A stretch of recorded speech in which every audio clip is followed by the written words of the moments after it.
I can't do this. Sure you can. Who knows, you might like it. It's a killer rush. Buddy, this is your fucking wake-up call, man! I am an FBI agent!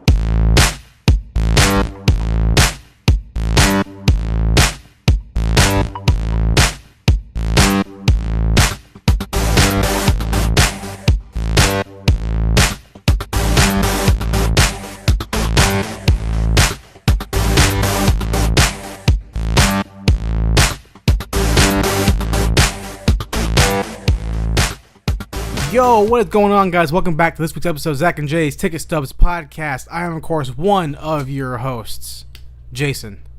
Along with me, my co-host always, Zach. How you doing? I'm doing good, man. It's good to be back in the movie telling biz, back in Charleston. Yeah. We were together in the same room. Mm-hmm. It's been a while. Yeah, it's been a while. Usually when we record over Skype, so I can still see you. Yeah. But now I can, touch you as well. Yeah. You know, we can touch each other. We can... It's a very different feeling. Different feeling, yeah.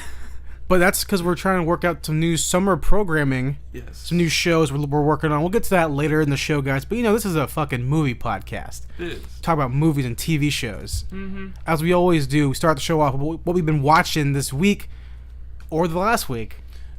Whatever one works. Zach, Zach, what you been watching? I've actually watched quite a bit because school's over. Yeah. Exams, all that stuff, done. A lot more free time on my hands. A lot more chance to get into TV, movie, all that kind of stuff.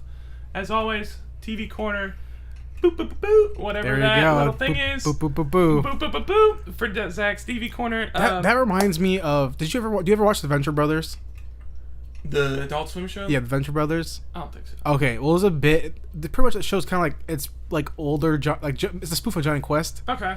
Kind of, and there's an episode where it's a bunch of young heroes, young, smart, popular. I don't know how you describe it. Yeah, a bunch of hero people, and they're young, but they're older now. Okay. So they're in an AA meeting, and I used to be a hero, and one guy is they're in a circle talking to this counselor guy, and he goes, beep boop, did you say fucking? Did you just say beep boop? Oh, it's my phone. No, you said beep boop, and it's. Sorry, it's a fucking funny little bit. It just reminded me of that. I'll have to show you later. It's fucking hilarious. Yeah, I'll watch it. So, TV corner. Oh yeah, TV corner. So we got Flash and Arrow. Mm-hmm. Start off the Flash. Starts off first. Actually, really really good episode. Okay. I liked it a lot. It was a lot more story driven than last week's. I have to apologize to our fans and listeners, the ones who tune in every week, because I was very slack and did not watch last week's. I watched 2 weeks ago, so I have to catch up. Yeah. Unfortunately, which I'm really actually kind of mad about, because the one that happened last week was the Grodd episode, and I heard that episode was sick. Yeah, I heard it was good. So, but before the Grodd episode, we had basically one of the bigger story-driven episodes before the season finale, and it was basically them all figuring out that Harrison Wells is from the future, and that he's not actually Harrison Wells. He's Eobard Thawne, and he's the Reverse Flash and all this stuff.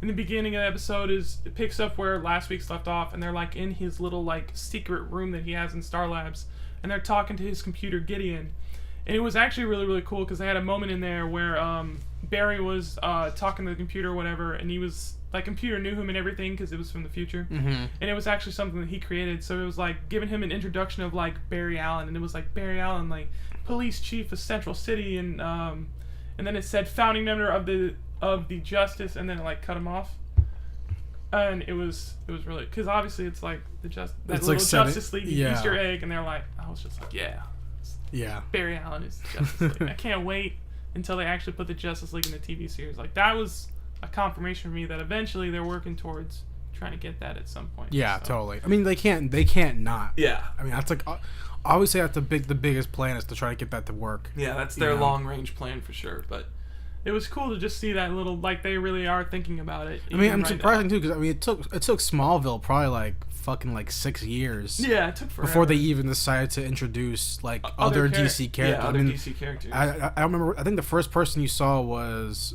Wasn't it Arrow? Aquaman? I think. Oh, it was Arrow. Arrow, I believe. I thought it was Aqua Kid or something. It might have been either Barry or I'm not sure if it was Barry or Wally, but it was either Flash or it was Oliver. I don't know. It was one of those two. Yeah. Because Oliver became a main character. He became a lead character of the show. His outfit Oh. looks stupid as shit, but yeah, he became a main character of the show. But it took them forever. I mean, it took them 10 seasons to fucking fly. So Yeah. Well, I mean, yeah. But I mean, that was basically it. Was just them trying to capture Harrison Wells, and then they got to the point where they were like having to stand off with him because they had the whole flashback to before Barry jumped through time, and Cisco had that whole thing where he like had that big confrontation with Wells, and like apparently he still had like visions of it or something like that. I don't understand how it works. Apparently the time stream decided to give him that memory of him being killed, but so it was like he was basically there to like corroborate Barry's story that like Harrison Wells is like not a good guy and all this other stuff. So then tried to like set it up again so that he would like confess to Barry's mom's murder so his dad could get out of prison. And it ended up not working. And Harrison Wells like figured it out. They were trying to frame him and all this other stuff, so he basically ends up running away. It was really cool how he got out of it though. He ended up using one of the older villains to like trick everybody. So I mean, it was cool to see how this kind of thing played out, and I'm really excited for the season finale now that they've got. It's definitely Eobard versus Barry now, and it's gonna be a good season finale, I think. That's cool. Depending on how they play that off, because I mean the mid-season they had it a little bit, and that was a little preview, and I enjoyed the mid-season finale a lot. So I'm hoping they can like kick it up with the. I want to ask you. 'Cause I never asked you this, Zach. Do you watch this on TV? I do not. Okay. I watch this online. Yeah. Okay, gotcha. I I wasn't usually sure. watch it up like I try to watch it like a day or two after it comes out. Obviously, last week did not work out so well, but I usually try to watch it because it's hard to just. Usually I'm doing stuff on like Tuesday or Wednesday. I'm just curious because I mean I haven't watched a show on TV in years. Like I haven't like actually like turned on the TV. When I originally started to watch it, I was actually watching it with a bunch of friends, so I'd actually go to like their So place. you and told me watch it you on watched TV. Walking Dead like that. You used to watch. Walking Dead I do still watch Walking Dead like that, but that's because I watch like with a group of people. Yeah, with a group of people, so it's like I actually have a reason to It's an like, activity. be there. Yeah, it's to actually be there and watch it like on TV. And I started off the Flash like that. Like the first few episodes, I was going to I watched it with a bunch of brothers, so I would go over to the house and we would all like watch it together. We would watch that, and then we would watch Gotham and all this other stuff, like actually on the TV. Yeah. But I mean, I ended up being the only person who ended up liking the show and continuing watching it. So I ended up just watching it by myself, which basically just meant that I could watch it whenever there wasn't any reason for me to be invested at that 8 o'clock time slot. But yeah, I wish I had that here because I mean, there's no one really here to. My dad watches Walking Dead. Yeah. And I could watch it with him, but I don't like Walking Dead very much. And he watched Gotham, but I saw the season finale of Gotham. I gave zero shits about it. I haven't watched Gotham since like I don't know, December, I think. It's been a while. And then he was. I mean, everything else I watch. Me and my dad watch pretty much the same shows. Yeah. We just watch it in different times. Like literally, like I'll watch a show. Like I'll watch Banshee. Yeah. Which I've been talking about forever. Yeah. He'll be like, "Yeah, I watched the first season recently." I'm like, "We're fucking different." Like he watched The Americans like all the way through. Yeah. I'm like fucking rewatching the first season. Like I'm like so like we have different times when we watch a show. We watch the same show, just different times. Like he watched Sopranos when it's coming out on HBO. Yeah. I'll watch Sopranos 10 years later because I'm fucking 8 years old and I can't watch the Sopranos. Can't watch the Sopranos and understand what's going on. Because there's times where I'm like, "Yo, Dad." He's like, "What's up?" I'm like, "So in The Shield, when this happens in season 1," he goes, "Jason, it's been 12 years." But yes, that does happen. I'm like, okay, I got you. Cool. Okay. So next in the TV corner, what else you got? Oh yeah, we got the Arrow. That was another good episode. You got to see what's his name? Oliver. Going back to being cold-blooded killer because he got brainwashed by Raz. Apparently, that's their whole explanation for why he's like not remembering anybody. Apparently, Raz has brainwashing techniques. That was my phone. So it was like he got brainwashed and all this other stuff, and that the symbol that you keep seeing in episode 3, which I was trying to understand what it was because they show like a really like ancient looking arrowhead and all this stuff, and it's like apparently a symbol. Oh, yeah, sorry. No, I don't want it to get heat. If you guys don't know, me and Zach write down notes for the shows, outlines. And every week when we get on Skype to record, I always feel a little insecure because you have a fucking notebook. Oh. Like, I mean, I just keep everything. It's not really it's not really any better. I use every week since the start of the show. I use fucking blank sheets of printer paper. I mean, but you have more stuff than like. Look, I don't have as many lines as you though. So I make sure I put like my thoughts in so I don't forget. Yeah. I just didn't want it to get heated up or anything. No, that's yeah, all. that makes sense. That's fine. Sorry, but Arrow. Yeah. Oliver's brainwashed. And Yeah, then- Oliver's brainwashed. He's basically like, it's like the way that he deals with crime is like season 1, but with less personality. Because he's basically just like the Roz 2.0 at this point, just doing whatever Roz tells him and all this other stuff. And they basically the whole episode was him trying to get back at what's her face, the Roz's daughter. Talia. No, I wish. Fucking What's Victoria. her name? What, something like that. Whatever happened to Huntress? Dude, I don't know. Okay. She was I think she was in the beginning of season 3 at some point. Okay. Or maybe that was just season 2. Her name was Helen, right? Yeah, Helen. Helen. Okay. Yeah. Wasn't her name that wasn't Cassandra.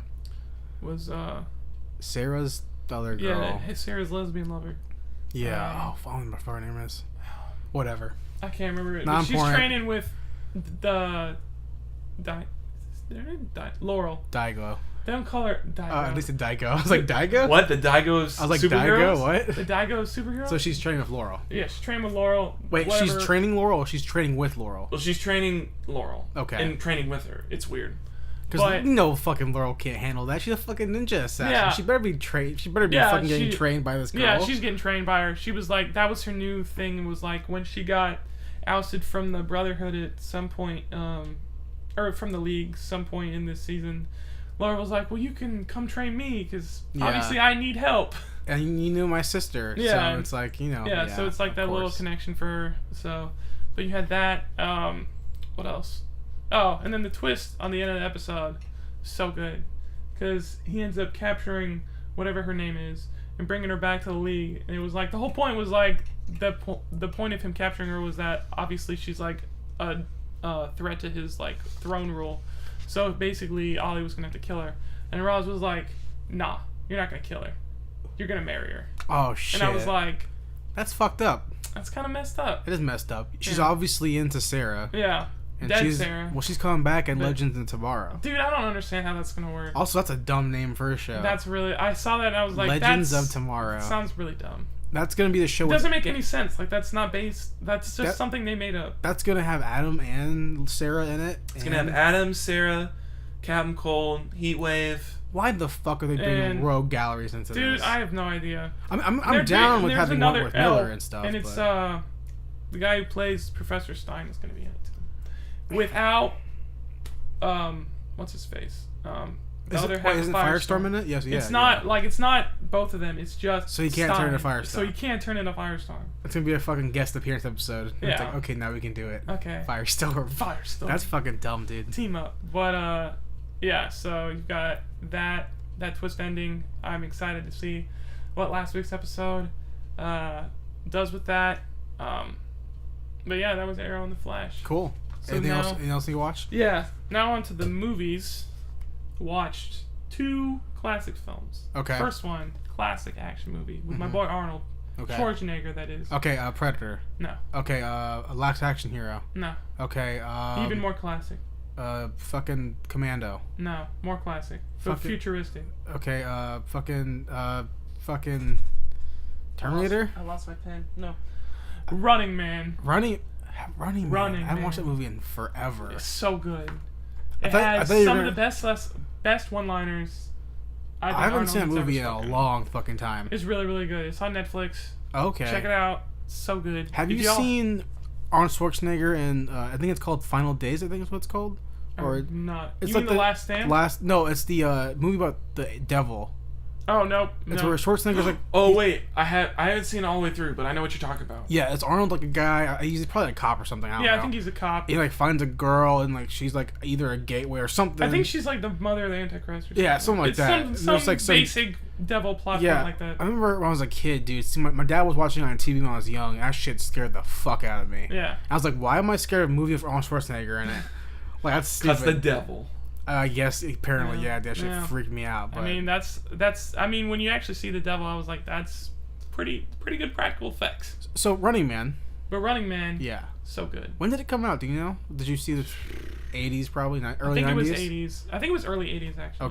Okay. Like I know it was after Terminator, obviously, because Yeah. Terminator was giving him his big rise. But I think it was like When did Terminator come out? 82 maybe. I think this might have been like 85. I could be wrong though. I'm just guessing.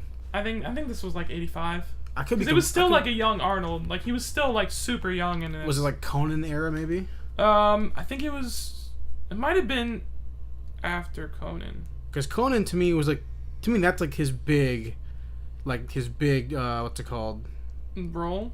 I don't know. To me, like that's kind of like what really I thought brought him onto the map. I could be completely wrong. I don't know. I always thought it was. Wait, was Terminator after Conan? I could be wrong. I'm trying to remember. Oh, I have no idea. 87. Oh, okay. Terminator's 84, so I was a couple years off. So yeah, I mean a few years after, but yeah, it was really really good. It reminded me a lot of kind of the Total Recall. Conan was 82. Oh, okay. Oh, okay. So so he was Conan. Okay. Yeah. Conan was 82. Okay, but yeah, I mean it reminded me a lot of like Total Recall and like the futuristic. They looked like visually it was similar to to Total Recall. Yeah. A lot. Just because it was like 80s future, like this is everybody kind of thought the same about the future, just like everybody now kind of thinks. What was the movie he's in? The cover is him with things on his eyes. True, is that True Lies or is that something? I can't remember what movie it was called. Whatever. Things? It's like a little silver like things blocking his eyes. Are you thinking of Van Damme with Time Cop? It's not Time Cop. No, It's not Time I Cop? know Time Cop. I know. Oh. I know doing the splits to the laser floor or whatever. Things on his eyes. Okay, hold on. I'm with the fucking like. I don't know. I mean, Running Man has like people over his face. So I know. Okay, got- it's not True Lies at all. I know that for a fucking fact. It's not true. I think this movie came out in 2000, I think, or 2000s, I believe. I could be wrong. I don't know. I don't. Whatever. know. I'll figure it out. But yeah. I mean, it was really good. The villains in it were like awesome. The whole premise of the show was really cool. It was like to keep order in the future. They have like a game show where like basically people that speak out against the government like have to go on and they're basically killed on the show for other people's enjoyment so they can not worry about the fact that their lives are shitty. But I mean it was really really cool. The gladiators, which are like the people that are sent to kill out these like rebels, had like some sick ass names. Like the first one was like the big stereotypical like Asian sumo wrestler dude called Sub-Zero. He used like a hockey goalie stick. It was awesome to like cleave people in half. Then you had Buzzsaw, who ran The around. Sixth Day.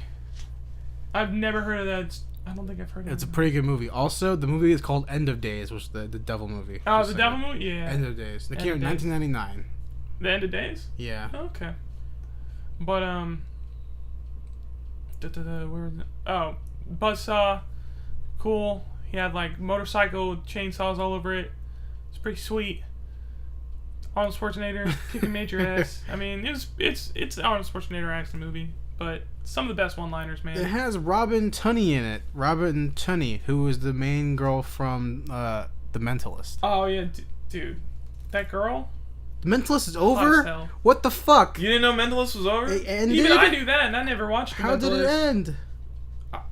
I'm assuming he caught a bad guy. God damn it! I love The Mentalist. I've never watched The Mentalist. I watched the first before. like 5 seasons and was like super into it. Oh, it was. Yeah, but then I just stopped watching. Oh. But yeah, Sorry. that main chick in The Running Man, super hot. Yeah. Liked her a lot. Who She's who like- was it? Who was it? Do you know? I can't remember.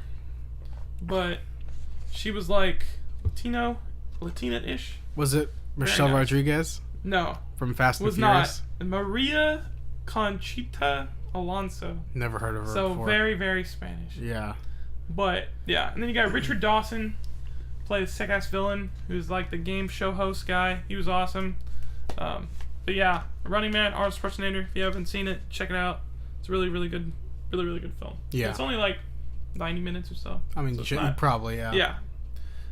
Then I watched Four Rooms, which is the collaboration directorial thing.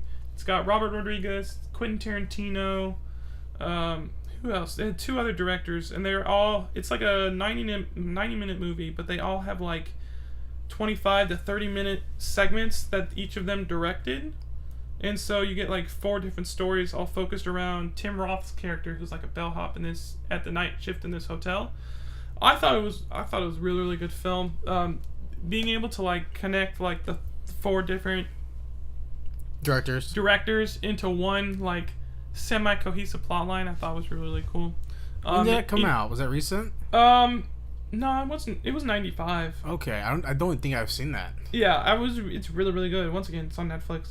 If you want to check it out. I love Robert Rodriguez, dude. Yeah, Robert Rodriguez's part was awesome because he love has him. Antonio Banderas in it, Yeah, and of him and course. Antonio Banderas are like Of course. the funniest together. No, I love him, but you know how I feel about Quentin Tarantino. Yeah. Which is weird because they're like best friends, so you would They expect. really are. They're like. You would expect that Bros. I would like be okay with Quentin Tarantino. Yeah. But I'm just not. So you had. But they make very different movies. Yeah, they do.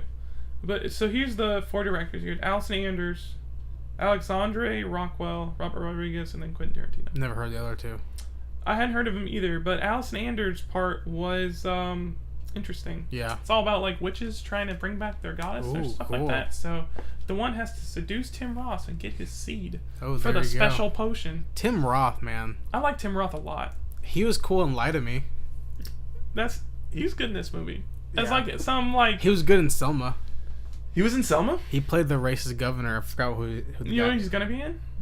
He's gonna be in Hateful Eight, Yep. which Quentin I don't give a shit Tarantino's in that about. movie? I don't give a shit about. Well, he was good. I mean, he was good in Reservoir Dogs. Yeah. So And he was in Pulp Fiction. He was the robber. I don't remember. Was he? Yeah, he was the one that had to get Samuel L. Jackson's wallet. It said Oh, bad okay. motherfucker on it. I watched that movie to a minimum. Oh, that's That movie and Fight Club are the ones I like. I'm not I watching. mean, I haven't seen it a bunch, but I remember I like Tim Roth, so People watch that movie a fuck ton. I don't watch it. I don't think it's worth that. I've many seen it views. like 3 times I- throughout I- my whole life. I'll be real right now. I think every movie from Quentin Tarantino people fucking love and they watch over and over again. I enjoy a lot of his films. I don't watch a lot of his. Like I've only seen Reservoir Dogs once. The movies I've probably seen the most from him are probably Django and Glorious Bastards, and no, I watched it twice, but Pulp Fiction. Pulp Fiction. I saw Jackie Brown once. I saw what other films of his does he? Glorious Bastards. Kill Bill. Oh, Kill Bill. Yeah, both Kill Bills I've seen. I mean, I've seen Kill Bill a lot. I haven't seen it a lot. I've seen 'Cause the first they one play it on live. TV a lot, Yeah, they that's play the why. first one on TV. They play the first one way more than they play the second one. I mean, because But- the first one's way better, I think. Yeah. But you know, apparently they were going to release the original cut because the original cut of the movie is one movie. Was it? Yeah, so it was like a 4-hour It's like long I was about to movie. say that's like a 4-hour movie. And they split it, but they were gonna release a Blu-ray of it Okay. with no cuts, just the full movie, Oh. which I would buy the fuck out of that. Yeah. Like I don't like him, but the movie is a fun movie. Mhm. I think Kill Bill is one of his better movies. I mean, I think Jackie Brown's his best movie to me, or Reservoir Dogs. Yeah. But Kill Bill is really a movie I would like to have because it's such a fucking homage to Nice. Japanese B films. Yeah. So- I've so we've seen Reservoir Dogs, Pulp Fiction a few times, Jackie Brown, Kill Bill. Apparently he was on Sin City. Didn't know that. Haven't seen Death Proof. It sucked. Inglourious Bastards, Sucked. Django, and Sucked. Hateful Eight. Gonna That suck. Django wasn't bad, but I didn't like it. I didn't like it. Yeah. I don't think it was a terrible movie. I just didn't care for it. Yeah. I mean, Hateful Eight, I just don't give a shit about either. I mean, the plot seems similar to Reservoir Dogs, to be honest. The so- fucking movie looks like Django too. yeah. So it's like insane. Django with Reservoir Dogs. Yeah. Basically is what it looks like. But it's got the guy from Justified in it, and I like him a lot. you mean Walton Goggins? Yeah, Walton Goggins. I like him a lot. If you like Walton Goggins, because Yeah. he was great in Justified. He was an Yeah. amazing character. He's so good in Justified. He was amazing as Boy You know what else Crowder. he was in? Predators. Was he the new one? Yeah, the one where they're on a planet, the Predator Okay, planet. yeah. He was like some criminal guy. Well, if you like Walton Goggins, Yeah, which I think he's an amazing actor, I think he is. and he's like I said, he's great as Boyd Crowder in Justified. Yeah, Then you should watch The Shield because he plays the main character in The Shield. he does. He plays a guy named Shane, who's like the right hand man to the main character. Like he's like they're all bad cops, crooked Yeah. cops, and they're called the Strike Team, Mm-hmm. and they deal with gangs and drugs, whatever. Okay. And he's like the right hand man to Vic Mackey, the main character, who's played by The Michael Thing, right? Chiklis. Yeah, The Michael Thing. Chiklis. So a bad- you that's a see, good I mean, he name. plays a similar character. He's a Southern guy, Yeah. but you see, like, seeing him go from like Shane, who's kind of like a one-dimensional character in The Shield, to see him like not even 2 years later, 3 years later, Yeah. do Justify, because this guy has if you think about his name is he's not very well known amongst Yeah. fucking Tom Cruise or something. some big name actor, because Yeah. movie actor, TV actor. Yeah. But think about this guy, Walton Goggins went from having a hit show on FX, like 7-season long run show, very Yeah. popular, Mm-hmm. in my opinion, one of the best cop show of all time. Yeah. and like 3 years later he hits Justified. Yeah. Like that's a good run. That's a good career. You retire. Like you have you have money, bro. You have money. You have a good career. That's what you're hitting. You know. Yeah. But seeing him go from Shane in The Shield to kind of one-dimensional character, kind of a weird kind of guy, kind of a very loyal, kind of fucked up, broken character, to Boyd Crowder in Justified, who's like a very transitionary, he's like evolving character. And from the first season to the last episode, you see him like kind of go through a big circle. Yeah. He's an amazing actor. He's a really good actor. Okay. Yeah, I definitely want to finish Justified. So now that it's over, I'll probably get on that so pretty good. soon. But It's good. yeah, I mean, I watched the first season. First season was really good. The first season's fucking great. Yeah, but yeah, definitely need. The to book finish is that. really good too. Yeah, and then the last thing I watched was Crank. Crank 1 or Crank 2? Crank 1. Crank 1's great. Yeah, Crank 1 was really, really good. Especially funniest parts of the whole movie when they're like having sex in the middle of Chinatown. Funny shit ever. It's actually a really, really funny movie, which I didn't think it was gonna be. Well, they knew making a movie was supposed to be like it's supposed to be fucking out insane. Yeah, it's a crazy film. It's not and I taking like itself it a lot. seriously. It's making a fun movie. Yeah. That's just like, hey, you know what? Like kind of like the first Expendables. So I was like, this is gonna be a movie where it's homage to action films. This is it. Yeah. If you take anything more than that, then that's your fucking fault. Yeah. Because you're thinking way too deep into it. It's called fucking Crank. Yeah. And like, oh no, it's a sequel, Crank High Voltage. Like it's a fucking action movie with Statham in it. Yeah. What movie is he in that's ever serious? Very little.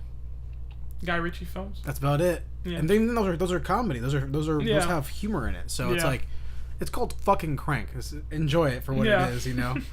But Crank 1's great. Yeah. I like both Cranks, but Crank 1 is really good. I haven't seen High Voltage yet, but yeah, Crank first one, really good. Really film. good movie. I enjoyed it a lot. So yeah, that's what I watched.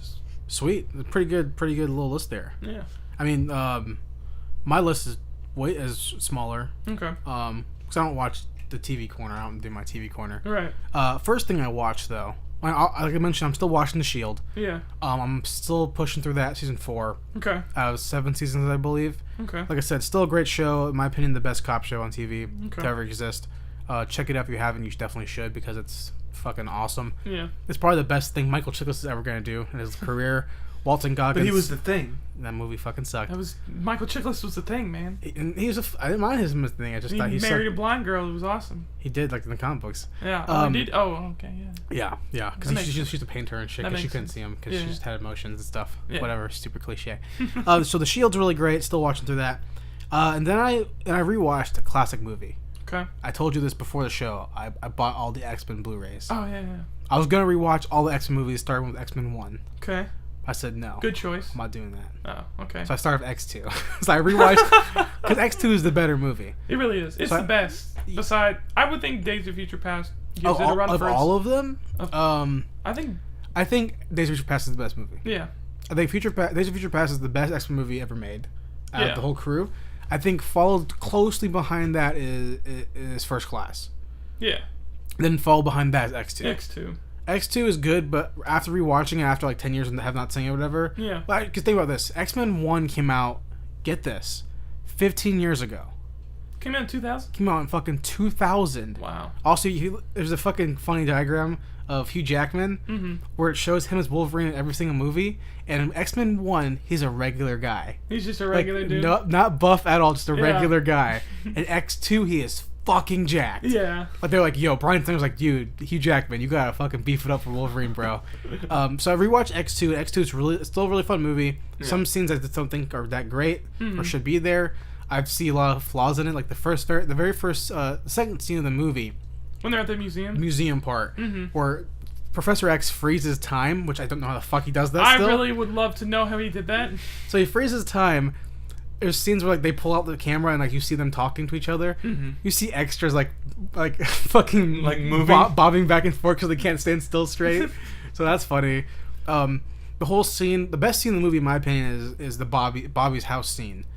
Oh yeah. Where, I mean, the whole scene between take it back. The whole segment where the Stryker is invading the mansion to where you see the confrontation between Pyro First and the look at cops. Colossus during that scene. Exactly, yeah, that too.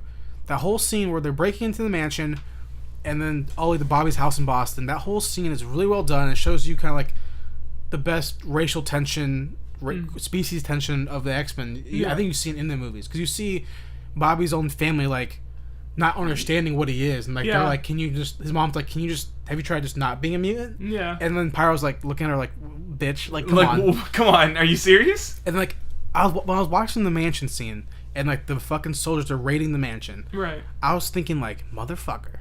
Yeah. This well, first off, fuck these guys. Yeah. Second off, this mansion's full of goddamn mutants. Yeah. And you tell me that they can't fucking kill these soldiers? Yeah, I don't understand. Like, tell me, Wolverine's there.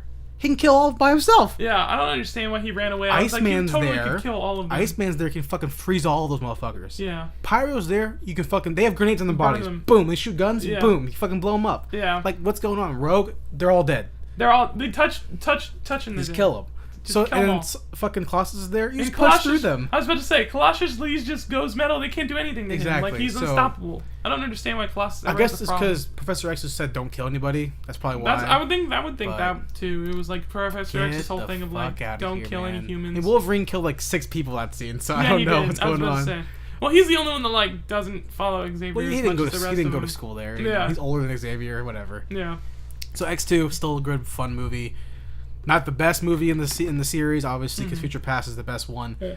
Obviously, Apocalypse is coming out. That's probably gonna be the best one, in my opinion. After I would love for it because it's looking like it's gonna have the best cast at this point. Yeah, totally. Especially with all the new mutants they're adding, Jubilee and all that stuff. Yeah. Oh, Jubilee. so that cast photo. that's a great cast photo. They look awesome. Yeah. Even the scenes where they're showing like Cyclops' parents in the building and stuff like that. Because I follow Brent Singer on Instagram. Cause I need to start. He posts good, like a lot of set pictures. I need to follow Ryan Reynolds too because he actually does a lot of Deadpool. I don't care about Deadpool, so I didn't. I'm actually really interested to see Deadpool. But I'm gonna watch it, but I literally give 0 shits about it. yeah, well. But about the Apocalypse, X-Men Apocalypse, is that I'm so excited for it. Yeah. And speaking of Avengers, Ultron. Okay. So Yeah. After I watched Ultron, I was driving back home. I was like, man, I'm so excited for Age of Apocalypse. I was like, not even the same fucking movie. I was like, man, I'm really excited for X-Men. Like, damn. But I got really bummed out too. So I was looking through his Instagram, Bryan Singer's Instagram. I saw the pictures of Jubilee and Jean Grey, or Lana Condor and Sophie Turner, I believe their names are, the actresses' names. They look great. Obviously, Jubilee is not that young. Jubilee is younger than Jean Grey by a good bit. Yeah. When she comes into the comic book, she's like a teenager, and like Jean Grey's they're adults. So I get whatever they wanted to diversify it. I'm okay with that. Whatever. Yeah. So I'm looking through. I'm like, man, I'm so fucking ready for X-Men Apocalypse, dude. And I saw the picture they posted a couple weeks ago, where they cast Olivia Munn. I was like, oh no, I forgot about that. She's playing Psylocke, and I was like, God damn Dude, it, like, God damn it. I don't understand why they can't. Because we didn't talk about this actually when it was announced. Did we? I wasn't sure we did. No, or we not. didn't. We 'Cause didn't. We both didn't want to talk about it. We didn't talk about that. We didn't talk about that Nightcrawler picture that came out. Dude. Because that picture looked dumb as hell. I was not happy about that picture.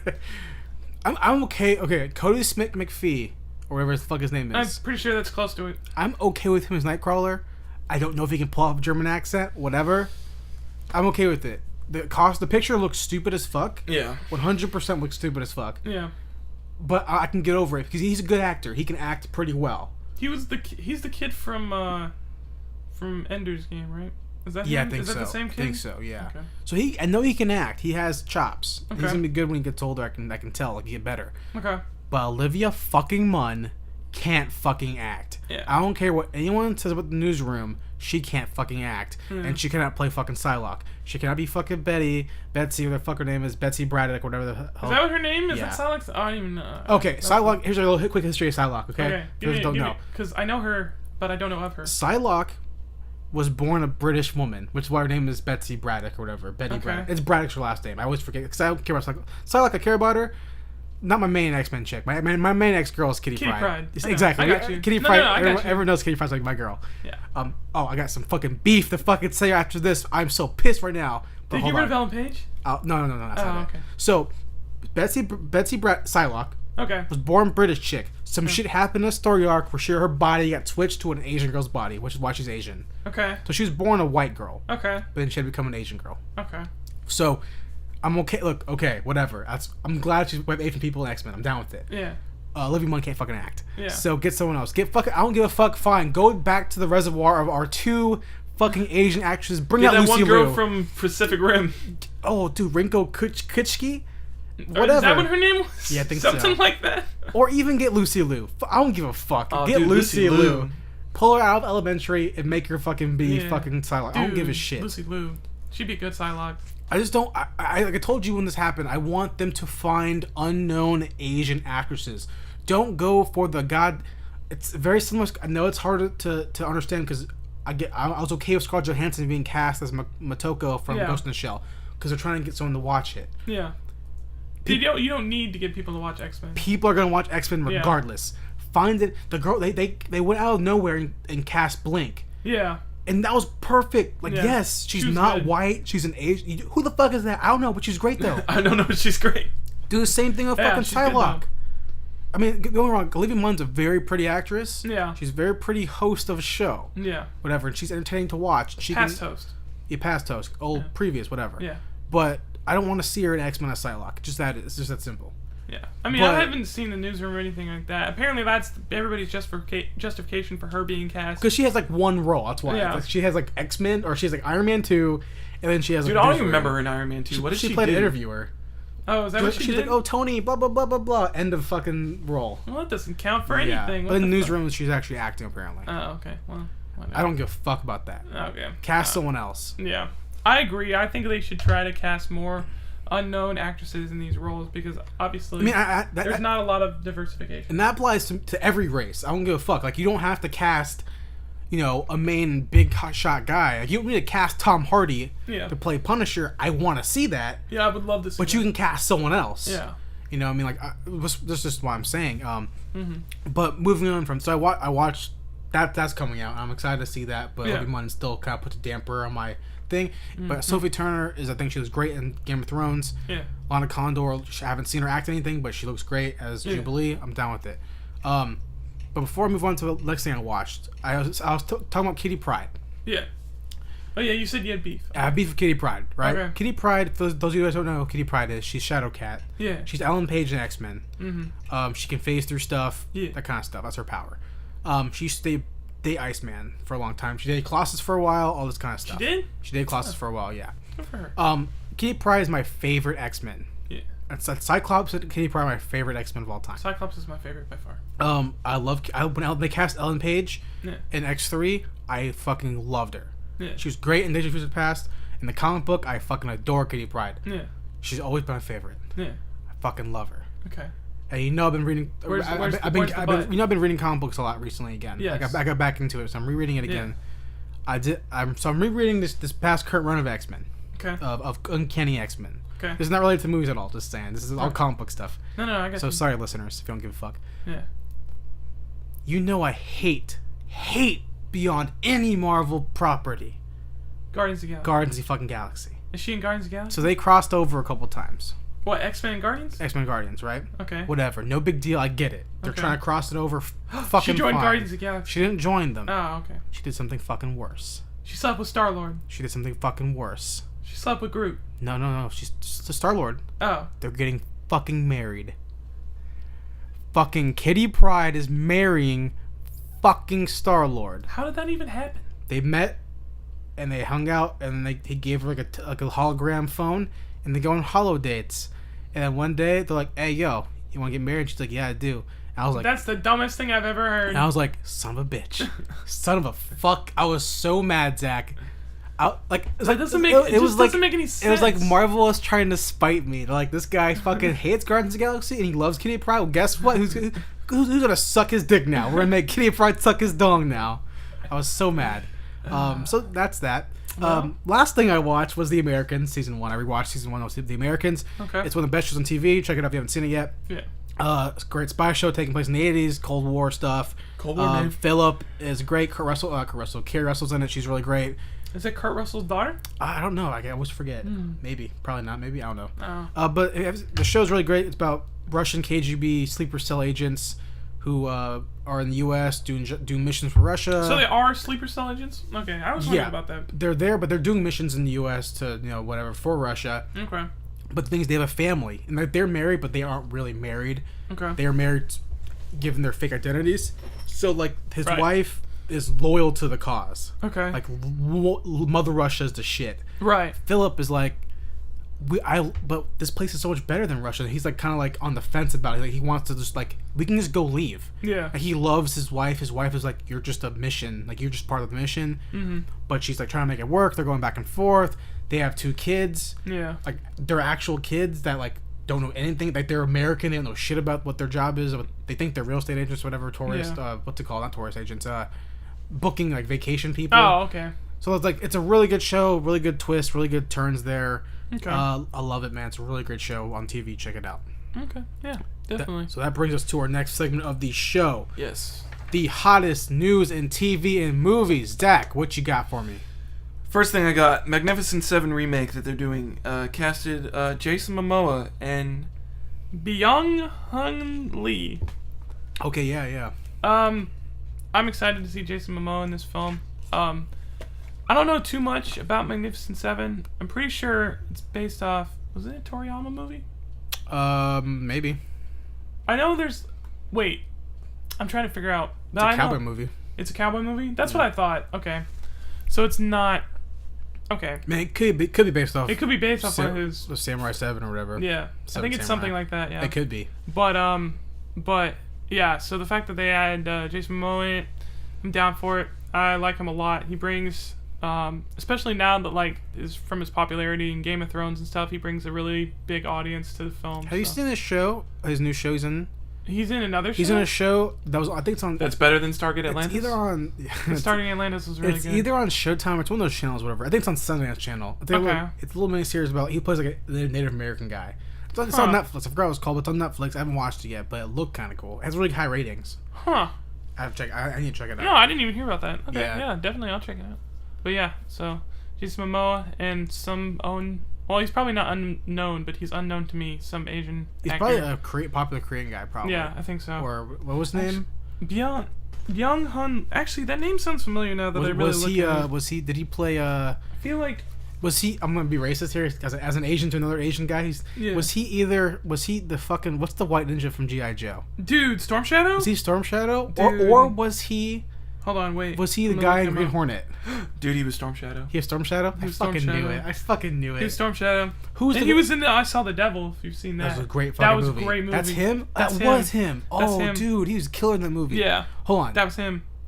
He did? Who? Oh, he was in Red 2 too. He was who played Green Hornet? Who played Seth Rogen's the Asian guy? Who played Bruce Lee's guy in Green Hornet? Dude, I don't even. Was it the same guy? I don't think it. No, it wasn't the same dude. I know it's not the same dude. I just can't remember who it is off the top of my head. It's let's see. Seth Rogen, Jay Cho. Jade Cho. Never heard of him before. He played Kato. He's probably some dancer or something. Some He's singer, in probably. Kung Fu Dunk. Never heard. Oh, of that's a good movie. I know it's on Netflix. That was a good movie. Apparently he's in the Initial D. That was a live good action. movie too. Yeah, apparently he's in it. Okay. Yeah. Well, there you go. So you got those. I got some news. Okay. I've been talking about probably for a couple of months now back about how TV shows are trying to make these movies into TV shows. Right. I mentioned before about Minority Report getting a TV show. I heard. Greenlit. They bought a full series now, so it's a full series coming out. Okay. Megan Good, who was in a bunch of movies that I don't know, but she was in Brick. I remember making that reference. She's in Brick, Yeah, and she was Brick. awesome in Brick. Okay. Minority Report TV show has the first trailer. It's a full-length trailer. Like a I full saw this, but I did not get to watch 3-minute it. trailer. Okay. It looks fucking awesome. It looks good. It looks kind of contradictory to the show, but it looks fucking awesome. Okay. It looks Okay. really good. Megan Good looks great in it. Like she looks like she's playing a really cool character. Okay. The precog is kind of cool because he's precogging by himself. Oh, there's just one precog now. Yeah, I think he has a sister there. So because they're gonna explain what happened to everything after. I hope so because The whole thing shut down. Minority Report, they shut down pre-crime. Yeah, they shut down pre-crime and like I don't know what The twins, the precogs were like sent to a home. Yeah, I was to about to say, live. last time you saw precogs, they were all in like some summer lake house or Yeah, something. but so apparently in the trailer says that the girl is like some really well done precog, whatever. Okay. But the twins share a mind, and the one boy can see the name, the one boy can see the vision of what happens, which Okay. seems kind of unfair. 'Cause, like one's doing more work than the other. Yeah. Like, so the one sees everything and the one's just like, I got the name. I got a name. So the main character in Minority Report of the show is the guy who can see the visions. Okay. So they go on, they find like an old like rigged up precog machine where he can see kind of like a full thing. Mm-hmm. And so like it's him in Minority Report, Megan Good's character are solving crimes like that. Okay. And it looks really cool, looks really well done, looks really fun. Okay. My problem is though, it looks like it could be one of those shows that are going to be either a sleeper hit or a show that everyone really likes that could get canceled too soon. Almost like Carl Urban's show that came out 2 years ago, I think called Almost Human, I believe is what it was called. Oh, the one he did with The black dude. Yeah, the black dude who was in Think Like a Man. He was a cyborg. He was a robot. Yeah, the black dude was like a robot yeah. cyborg dude. So he was a robot, and yeah. Carl Urban had like a robot leg or something. And it was its future. It was a really cool show for what it was. A really cool crime procedural. But it got canceled in the first season. So I feel like that might happen to the show as well. I hope not. Just because I don't feel like people really care about sci-fi like they used to. Yeah. On TV. But I would agree with that. I'm down with it. So. Yeah. So what you got? Too. Next thing I've got, Indiana Jones reboot. It's coming. It's not going to be another sequel. It's going to be a reboot, apparently. Well, at least according to what I read. Whatever Kathleen Kennedy wants to do, yeah, I'm okay with, because she's been doing really good with what she's been doing with Lucasfilm. Yeah. I mean, I want a reboot versus a sequel, though. Yeah, I would rather have a reboot as well. I just, whoever they're going to cast. I don't know yet. But it's not going to be Chris Pratt, talking about that for now. Yeah. Because if Chris Pratt is Indiana Jones and fucking Jurassic Park and fucking Guardians, yeah, fucking just stop making movies, dude. Because like, find something. Bradley Cooper can't do it. I would like Bradley Cooper in it. I look, he's too old, dude. Yeah, he's really old though. They need to find a guy who's like 20 years old. 20 years old. Tom Hardy is not 20, but I would love to see it. I want to see Tom Hardy in everything. So he can do everything, but he's at 20. So no, he's not. He's definitely older. But still, though, man, fuck, man, just find someone different. You know what I mean? That guy from Criminal Minds. Which one? The doctor from Criminal Minds. The Grubbler, Matthew Gray. Yeah, Gubbler? he's totally not even totally, close. He's like 30 a twig. years. He's like a twig, though. No, he's not it at all. It's gonna be hard though. No matter what happens with this movie, this franchise. I would kind of like to see them try to go with. Well, no, that wouldn't make any sense. Never mind. Who? I was gonna say if they could like go with like a black actor, like a young black actor. Okay, who? It wouldn't make it. See, that's the thing. I can't think of anybody. The only thing that comes to my head would be like, either you've got, what's his name? The one who's Chadwick. Boseman? Chadwick Boseman. Yeah. I don't know. Apparently he did good in, he was in the James Brown film and he was in another one. Yeah. I can't remember the other one he did. Apparently he's good at those. But I really haven't. I don't know. There's not much to go off. Okay, if we're of gonna, anybody if like we're recently. Gonna, if we're gonna do like a little like different race, like, not a white guy. Oh man, Michael B. Jordan could do it. That's it. That's who. Michael B. Jordan can do it. He has the humor to him. Michael B. Jordan. He has the humor to him. He's a really good actor. That's who it is. Yeah. He can do it. I don't know why, but I couldn't think of him. Like the only thing that came to my head was Idris Elba, and he's way too old. He's way too old. He's way too old. He's. I mean, don't get me wrong. Harrison Ford was like 30 something when he did Indy. Yeah. But I mean, Idris is like 40. But they want someone who's gonna be able to do this for the next 20 years. Yeah, they want somebody 15 who's years, young. whose time they have, like kind of like Spider-Man. They want him to have time to grow into the character. Yeah. Now, I mean, if we're gonna pick a guy who's not white, don't make him black. Wow. You gotta make a fucking Asian guy Indiana Jones. I'm telling you that right now, dude. You gotta get in there and find Asian Indiana Jones. Who you gonna cast Storm Shadow? I want someone different, dude. Nah, dude, I want Storm Shadow. He'd be awesome. He'd fucking slash her over with a sword. Fucking killer, man. But still, I'm okay with Indiana Jones not being a white guy.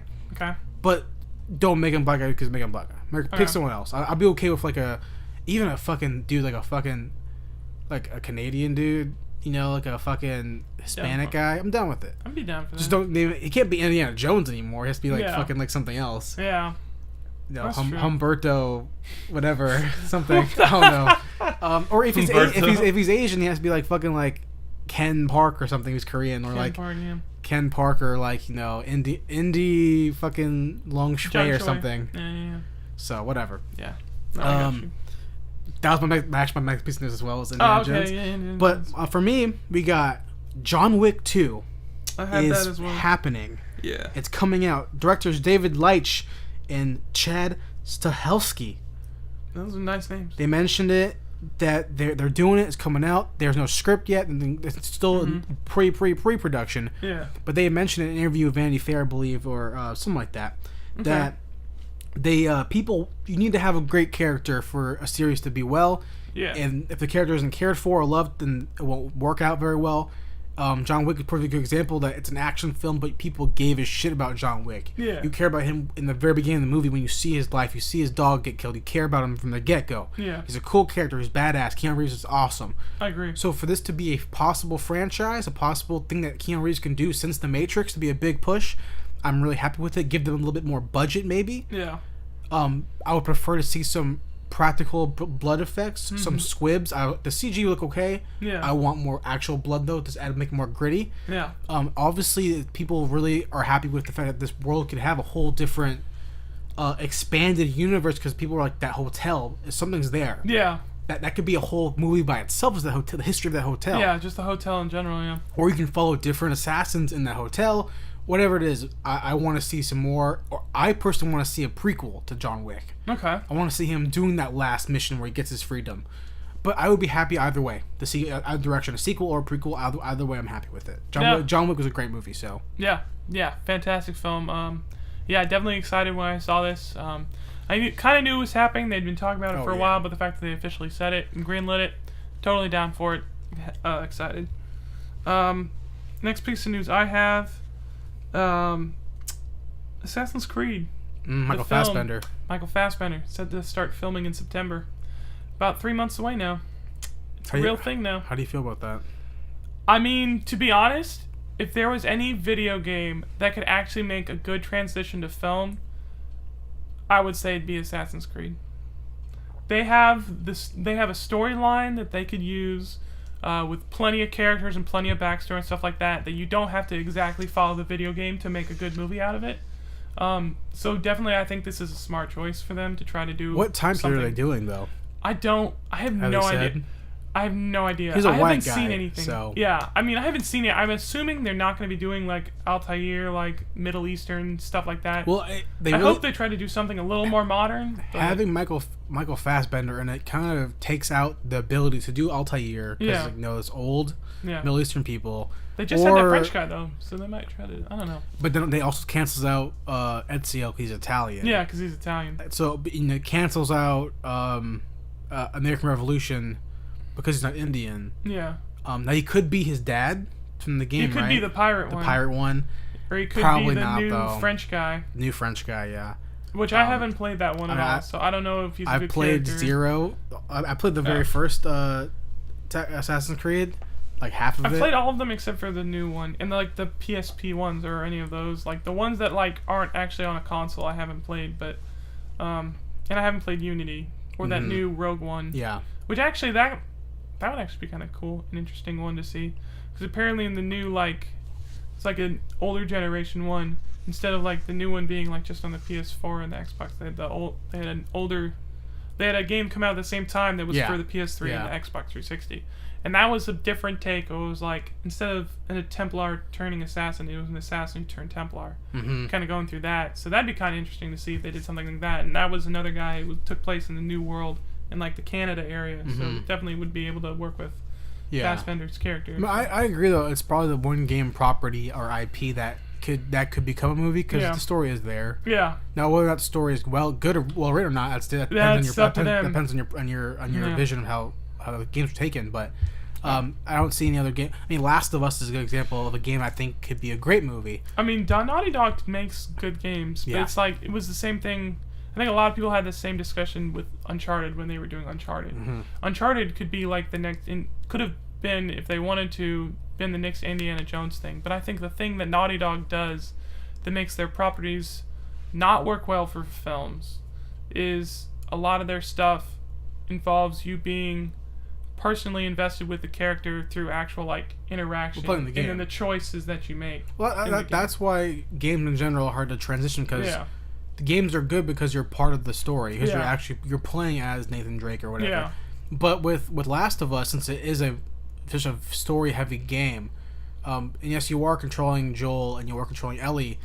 Neil Druckmann, the writer and creative writer for the game and the director of Uncharted 4 coming out. Yeah. He's writing the movie, so I know it's gonna be well scripted.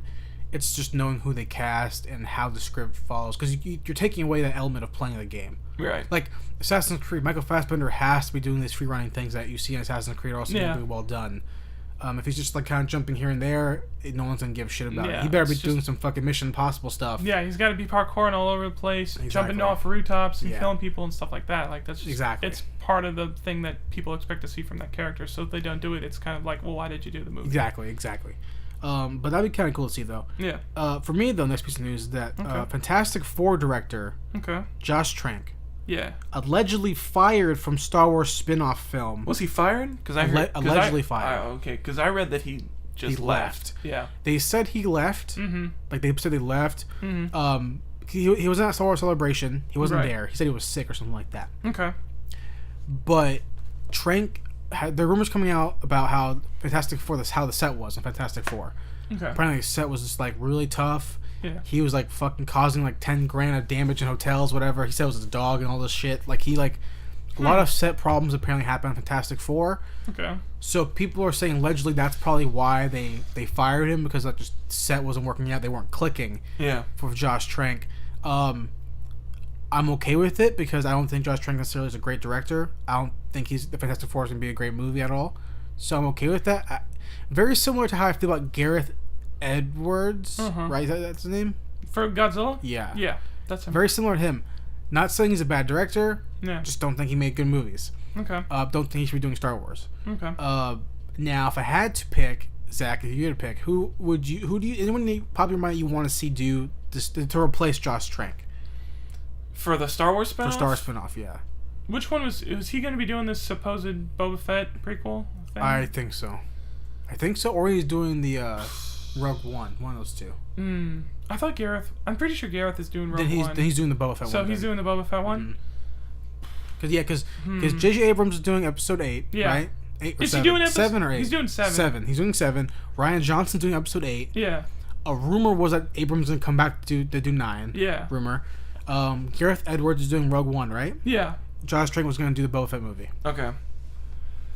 I'm trying to think of directors that do really good, like, because obviously if it's a Boba Fett, you're gonna have to have a director that can work really good on just like getting a progression of a single character. Yeah. So, I don't know. I mean, the John Wick directors come to mind for like very type of like action oriented, focusing on one character type of film. I think they'd do really well for it. The guys who did Captain America or Russo brothers. Yeah, the Russo brothers. They did really good. Their plate is kind of full. Yeah, they're really stacked right now. Infinity Wars, and they've got other stuff that's not Marvel related on their plate. They've got Civil War plus both Infinity. Yeah, they've got a lot of stuff. They're doing Civil War. Yeah, they're doing Civil War 2. Damn, son. Yeah, they're doing Civil War. They're going from Civil War to both Infinity War movies. Yeah. I'll toss them out for you. Okay. And tell me if you think about this. Okay. Matthew Vaughn, Kingsman, Kick-Ass. I'd be down for it. I mean, it's gonna be an action, fun movie. I think that's what you need for Boba Fett. For Boba Fett, you definitely need. So I think Matthew Vaughn can do it really well. I don't think you can be. I mean, you kind of. I think Matthew Vaughn can do it because you need to be kind of serious, but you can't be. I mean, it's Boba Fett. You can't be completely serious with him. I mean, a lot of people would want it to be completely serious, but that's just. He died because the jetpack got shot off by deflect. Like, you can't be completely serious with the guy. Also, I mean, people are going into this thinking like they're looking at it like, oh, it's Boba Fett, blah blah blah, Mandalorian, all this stuff. Yo, that shit doesn't exist.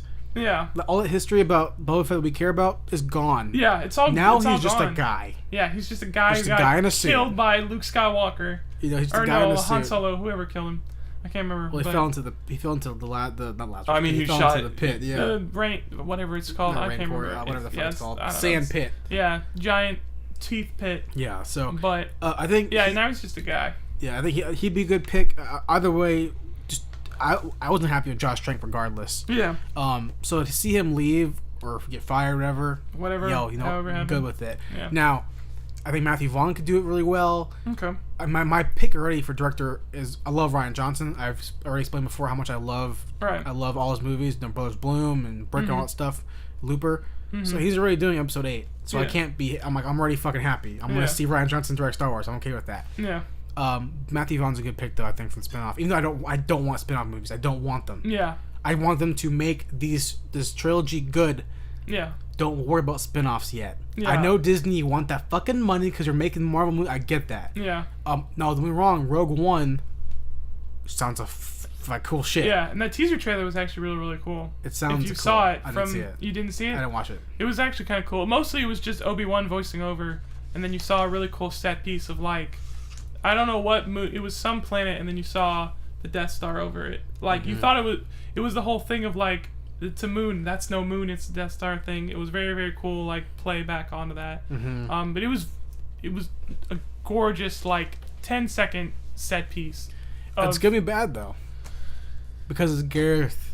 It's Godzilla guy. See, that's where we differ. Because I've said this multiple times, and I will defend this movie till the day I die. I like Godzilla.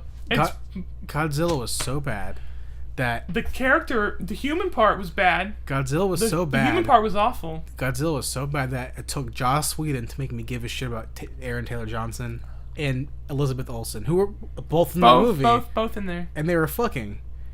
Were they? Right? That was his wife, wasn't it? Oh shoot, they were married in that movie. And now they're but she siblings. totally got almost destroyed by the arena thing where she was under. We all thought she was dead for like a good solid 30 minutes. But so you know he was Kick-Ass too.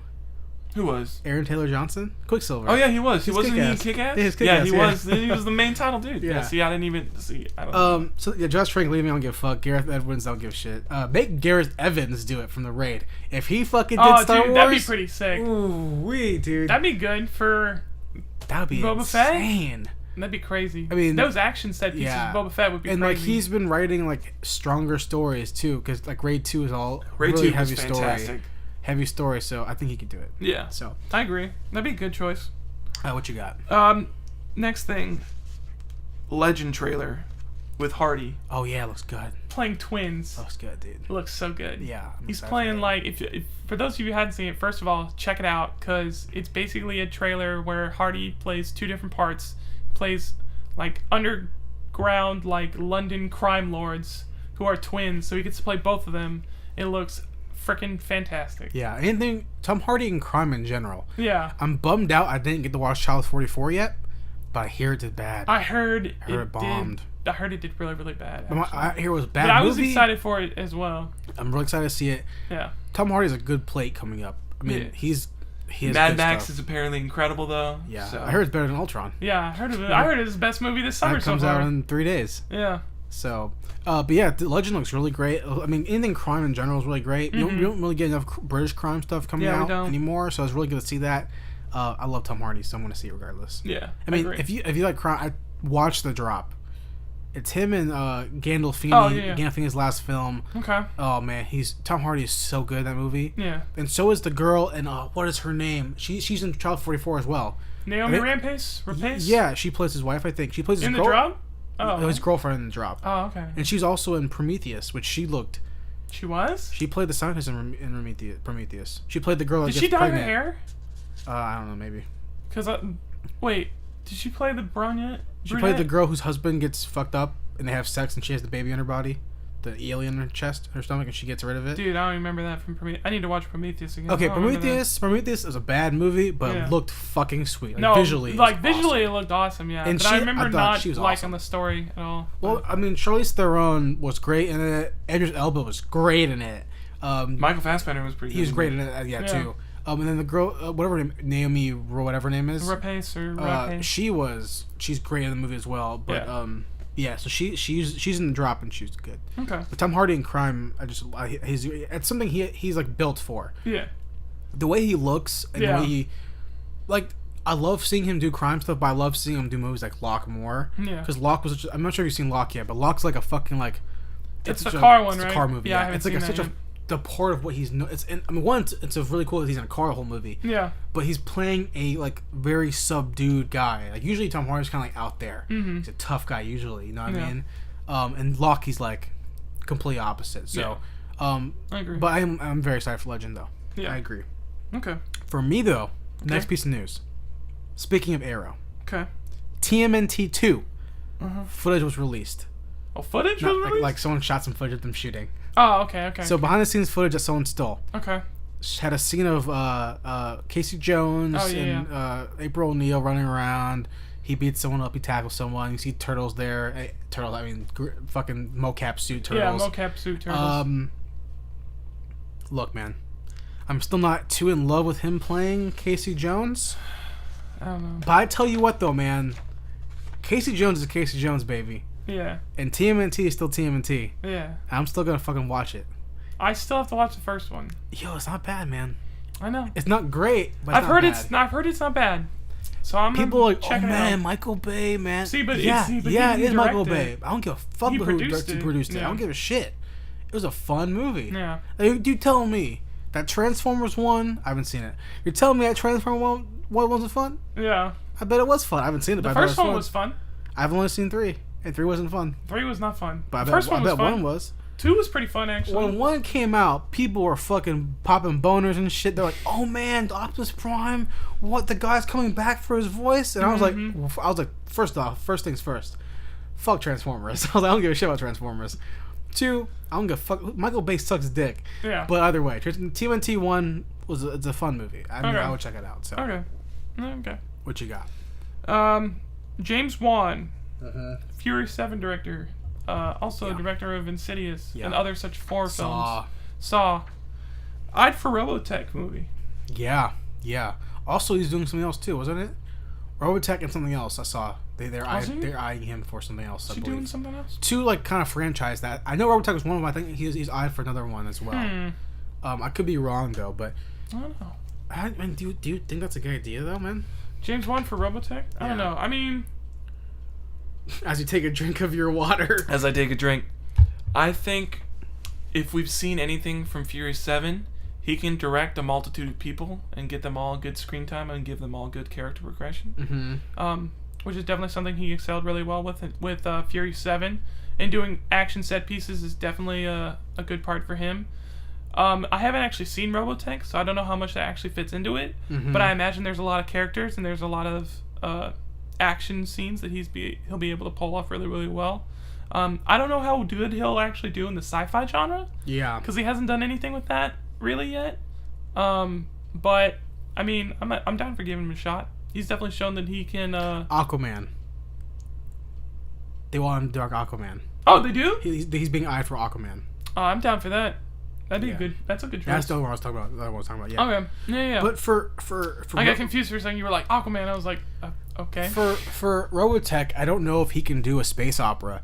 Robotech is based off a billion, like 5 shows, whatever. Okay. But so space op. Again, I haven't watched much Robotech either, but yeah, that's the American show. Like it's based off anime, obviously, but they splice it together to make an American show. Okay. But it's space opera. You know, it's mechs and stuff like that. But at the core of it, it's space opera. So if he can't do space opera, which very few people can, I don't know if he can do it. So that's whatever, but that movie's not gonna happen for a long time. Yeah, it's gonna be a while. That's gonna be a while. That's also gonna be a high budget movie because so much CG for it. That's like a Pac Rim times 10 level. Because Pac Rim is very visual intensive. Yeah. Robotech fucking is gonna be 10 times more. Yeah. You know what I mean? So that's gonna be what I mean. No script. I mean, if he writes a script out, he's an Asian guy. Yeah. So maybe he's like, oh man, I love anime. Anime. I don't know. I mean, he's from Malaysia, so maybe I don't fucking know. Either way, like that manhwa, Korean stuff. Well, he's from Malaysia. They can read manga there. I don't know. But for a guy who's a horror guy, and he's bouncing around these genres, and obviously Furious 7 was insane. Yeah. And I don't know if that was because of him or just because it was just a script that whatever. I don't know what the reason was behind it. Either way, Justin Lin, who's doing Star Trek 3, who did the previous Fast and Furious movies. Now he did Tokyo Drift, and he made Fast and Furious what it was. Yeah. He put the movie on the right path for James Wan to come in and make that smash box office movie. Justin Lin, that's all due credit to him. Yeah. I think he's gonna slay Star Trek 3. Yeah. I want him to do a Marvel movie or a DC movie or Robotech, because he can make action movies. He can make fun, well-written movies. Yeah. So I think he'd be a good director to see. I know he can do it. James Wan, I'm more like toss a coin in the air and hope it lands on heads or whatever. Like, I'm not really sure. Justin Lin can do it for sure, though. Yeah. So for fuck sure. I agree. For me though, my last piece of news. Okay. Lionsgate, Power Rangers. Oh, I didn't even see this. Pushed to January 13th, 2017 from original date of July 22nd, 2016. Apparently it was to give more time to shoot, cut, VFX, casting, and also confirm a fucking director. So we have zero production news on Power Rangers the film, even though I really want to see it because I love Power Rangers. Yeah, I really want to see it too, and especially I know it's going to be nothing like that, but that Power Rangers that fan film that came out really got me excited. They just need to get him to do it. Yeah, just be like, hey, listen. Have you seen some of his other short films? Oh yeah, he's good. He's really, really good. That Punisher one. The Dirty Laundry. So yeah, Dirty Laundry. Yeah, that's good. Did he do the Voltron one or no? He didn't. I didn't see a Voltron. Like I checked up his. He did the Eddie Brock one, the Venom one. Okay. That one was sick. The Truth in Journalism. That was so good. The Voltron short film was really good. I haven't seen that one. Has Lasseter in it? No way. Lasseter from Psych? Yeah, he plays the main leader of Voltron? But they're like older. They're like 40. What? And it's like Voltron's last mission, and like he's about to self-destruct the robot to save the planet or whatever. He's like, it's like captain's log, and he's like in the cockpit. It's like, yo, fuck yeah, it was so good. So Voltron movies needs to come out. Yeah, Voltron for sure. But yeah, Power Rangers. So nothing from Power Rangers. It's a bummer because I really want to see the movie. They don't even have a director? No director. Do they have any cast or anything? No casting from what I've heard. Well, you know, you probably shouldn't set a release date before you have that kind of stuff. But well, I mean, you can do that like Marvel. They do all the time. Yeah. It's called Voltron: The End, by the way. Just saying. It's by him. Directed by Alex Albrecht. Yeah. Oh, okay. Who's from like Dignation and stuff. Okay. And I liked it already. That's how it came out like 4 years ago. I still have my like on it. Yeah, you see, it's Lasseter. Oh, dude, Lasseter. Yeah, it's really good. Dude, I love Lasseter. He's so fun. Only has like 400,000 views. That's not good enough. Huh. So Power Rangers. Right. It's okay when like Marvel does it because they know they're going to either. Yeah. A slate is no big deal because you can cancel or whatever. Yeah. But to say it's coming out, you really need to like kind of like get your game on because adding 6 months to your time, it's a big deal to people who want to see the film. I get, but if you need to add 6 months to your slate or whatever, just to make slate because you don't have a director or a cast or shoot or anything, you haven't done anything yet. Yeah. You have a fucking problem. Yeah. And I guarantee they're gonna push it back even farther than this. I would not be surprised. And I guarantee it's gonna make money, but suck. Yeah. So whatever. Yeah. Let's see. I've got 2 more pieces of news. Right? Okay. Cool. Okay. First one, Incredibles 2, officially next film for Brad Bird. He's officially said it.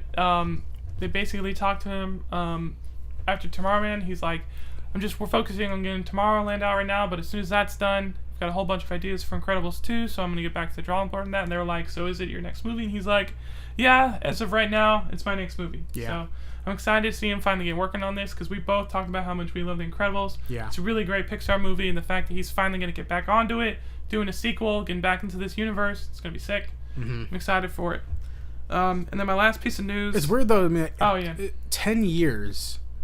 Has it been 10 years? By and like we haven't even heard a glimmer of it until now. Has it really been 10 years? It's been 10 years since Incredibles.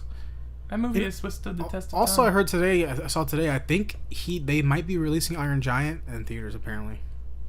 Like a sequel? Like they're re-releasing the first movie. Just re-releasing it? Just like playing in theaters or whatever. Oh, just for shits and gigs? Because he made that movie too. Oh, he did? Yeah, I believe so. Yeah. But that's weird though. 10 years. No, I mean like we get like three cars movies or some shit like that. Don't give me. I hate Cars so much. We get fucking sequel to Nemo. You get Cars and Planes and Trains. We get a sequel to fucking Nemo coming out. Finding Dory, man. We get this dumbass emotion movie. Nah, man. Finding Dory. We don't get Incredibles 2 though. Get the fuck out of here, man. We're getting it now. That should have been Pixar's first fucking thing. Yeah, it should have been. We get fucking bullshit like WALL-E. But you got Toy Story 3. Fuck Toy Story 3. What? I would rather see Incredibles 2 right from the jump. No. Toy Story 2 is all you needed. No, Toy Story 3. We're getting Toy Story 4 though. Fuck that. Okay. Incredibles 2 is all I fucking want. That's really all I want to. Why the fuck would they? I don't get it. Whatever. 10 years, man. That's ridiculous. Whatever. But yeah. And then my last piece of news. Something that I hadn't been paying too much attention to, but it kind of caught my interest, and I watched it, and I'm actually kind of iffy about it. It's the new Scream TV series trailer for that new MTV Scream TV show. MTV's doing it? MTV's doing it. I don't know, man. I've seen a few trailers for it, and it actually doesn't look... like, they're keeping with the spirit of the movie. Like, it's very campy, very on the nose and stuff like that. Did they make the movies? Or no? MTV? Yeah. The Scream movies? Yeah, no. They? Okay. No. Okay. They didn't make those, but It's gonna suck. Here's why. Okay. They make a You show. tell me why you think it's gonna suck. I tell you why I think it might be good. Tell me why it's gonna be good first. No, you tell me. You No, you tell already me- started though. No, you tell me your reason first. Tell me your reason. Okay. The reason. Okay. I think this is right up MTV's alley of making stupid teen drama movies that nobody cares about, but you get the added plus in this show of seeing all the characters that you don't care about die. Which is also very satisfying for me, because whenever I don't watch VH1 or MTV shows often, but when I do watch them, there's always at least 3 or 4 characters that I'm like, this bitch should die. Yeah. She should get stabbed in the face, and she should totally die, because she's a terrible character. I can get that now with Scream. I'm totally down to see characters that I'm like, yeah, fuck that person. They should be dead. And then Scream's like, your wish is my command, and kills them. Okay, I want to tell you why you're wrong. Okay. Because they took a property that's beloved to a lot of people. It is beloved. Called Teen Wolf. Oh, never Michael mind. J. Fox. And they fucking destroyed it. And Did made they? it A lot of shitty. people like Teen Wolf. Yeah, they're full of shit, too. Well, I haven't seen it. It's a fucking bullshit drama about goddamn bullshit. Yeah. And it's garbage. And I don't like Scream at all. I have zero cares Also, for Scream. In the trailer, they killed Teen Wolf. They stabbed him in the head. Oh, yeah? Yeah, the guy who plays Teen Wolf. I don't know much about Teen Wolf, but I was like, that's the guy who plays Teen Wolf. Look, I give zero fucks about goddamn Scream. Okay. They should have made it number 2. They should have made it number 3. I actually like them. But the fact that they're making a TV show is, why? Who's gonna watch it? Nobody. I'm thinking 1 season. What do you do? How do you go from there? That's I mean, the funny thing about it is Half that a they season. basically said it in the TV show. In one of the trailers, they were basically like, the whole point, you can't make a slasher film into a TV show, because the whole point is that it's there and then it's gone. It's quick. So how are you supposed to drag it out for 10 hours and all this other stuff? And I was just like, well, I mean, you're saying my biggest issue with you making this, so I don't understand where you're going to go from here, but you've already the admitted that demographic is gone, man. MTV caters to kids who never knew what Scream was. Yeah, basically. You know? Those kids But I think that's why it might work. Those kids are born in like 2000. They don't know what the fuck's... They didn't even watch X-Men when it came out. They don't fucking know what Scream was. Whatever, man. I don't know. We'll see. But That leads us, though, to our next segment of the show. yeah. What's out this week in theaters? You got Pitch Perfect 2. Is that really out? It's coming out this week. Oh, okay. May 15th, I believe. Yeah, Mad Max Fury Road. Yes. Good Kill with Ethan Hawke.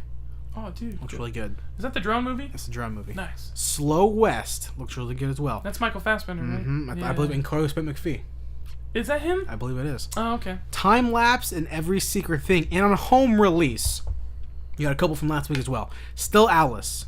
Mordecai. Black Hat, which was the failed, bombed Michael Mann movie. Was that the... Was that Chris Hemsworth or his brother? Who's Thor?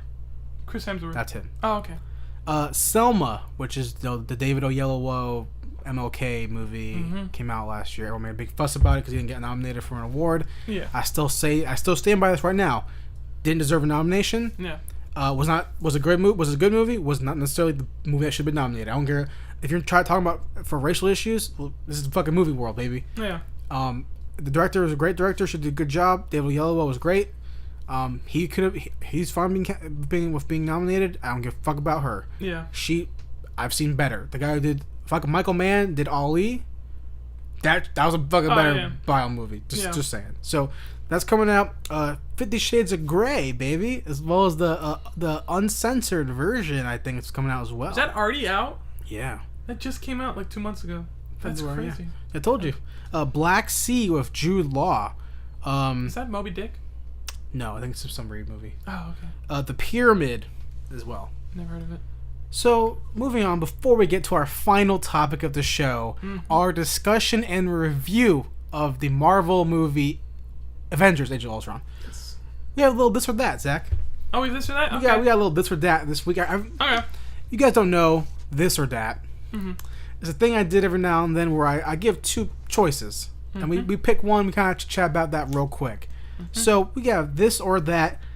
Number 1. Okay. The sequel you prefer to see. Okay.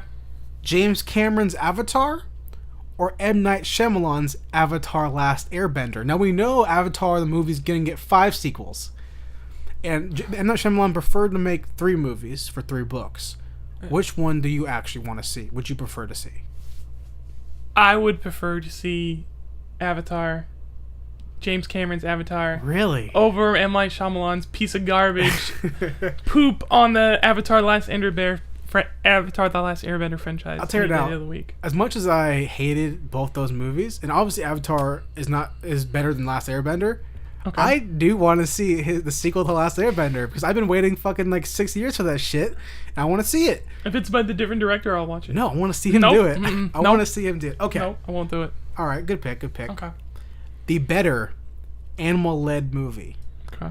Air Bud or Most Valuable Primate?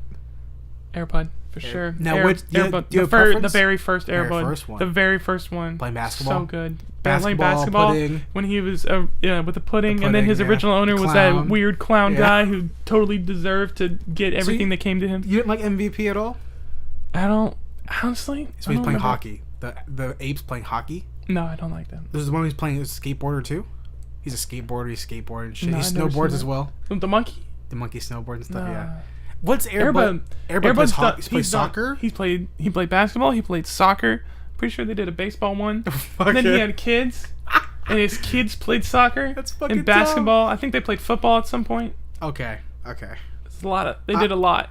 But to pick my pick, I agree with you though. Airbud. Yeah, Airbud. Airbud. The one's very a- first that's a Airbud good is movie. so good. 1997, good movie. Yeah, great film. Okay. Which director's filmography do you enjoy more? Okay. Not saying it's better, just which one do you enjoy? Okay. Christopher Nolan, Okay. Steven Spielberg. Spielberg Spielberg? for sure. Yo. I mean, I enjoy a lot of Nolan's films, Yeah. but I think Spielberg has more films that like I can just watch without even yeah. having to think about it. Yeah. Like he's got Jurassic Park, he's got Jaws, he's got Indiana Jones. Indiana Jones. What is it? What's it? The alien film. AI? First Contact. First Contact? No, not First AI. Contact. It's the Fucking... is it God.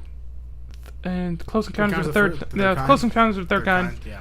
And I mean, with Christopher Nolan, I mean, you've got great films. You got Insomnia, Dark Knight, obviously. You got Memento. Inception. Yeah, Inception. Interstellar. You got really a lot of great films, but the thing is, you have to think. If you want to enjoy Nolan's films, especially with films like with Interstellar or Inception or stuff like that, like you really There's have to layers. you have to think and you have to pay attention. Spielberg, you can just pop that shit in. You can just watch it, and it's just perfect.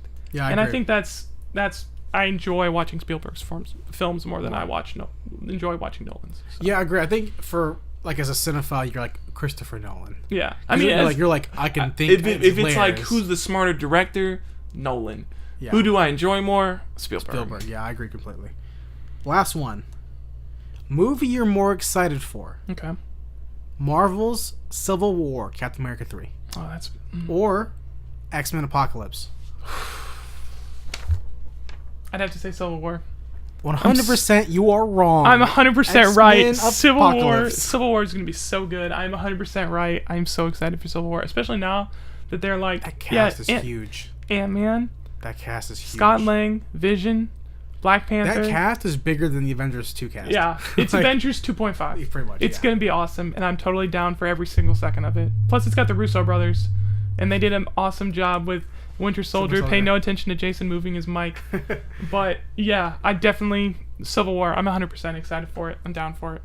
Yeah, I'm opposite of you. I'm totally on Apocalypse. I think Bryan Singer's. I'm excited for Apocalypse, but I'm more excited for Civil War. I think Bryan Singer's child molestating ass is gonna make a better movie. Don't get me wrong. I'm really excited for Civil War. Yeah. I just have questions about what they're gonna do because every hero that they mentioned so far in the MCU Yeah. has zero secret identity. Like, so the Registration Act makes no sense.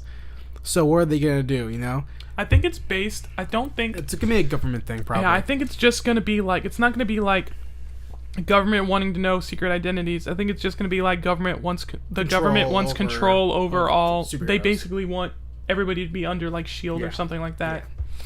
That's what everyone's saying. I get that, but to me, that's a way less. Yeah. That's I think it's way less divisive. Yeah, way less like, oh no, pick a side. Like that's way less important. Yeah. X-Men Apocalypse.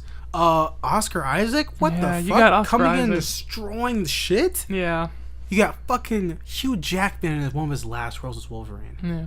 You got fucking a whole new cast of goddamn mutants. Got my favorite Cyclops back finally. You got fucking... I bet we're gonna see James Marsden. I bet James we Marsden. will. He plays Cyclops.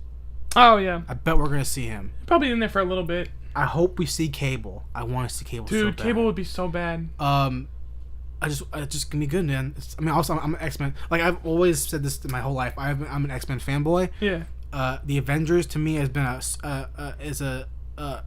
a weaker team. X-Men are a fucking family. Yeah. So I'm I'd excited agree to with see that. that more. But okay, whatever. Okay. That leads us to our final spoiler discussion, heavy topic of X-Men. Excuse me. Avengers Age of Ultron. Avengers Age of Ultron. Avengers 2. Joss Whedon. Yes. 2015 came out a couple weeks ago. Mm-hmm.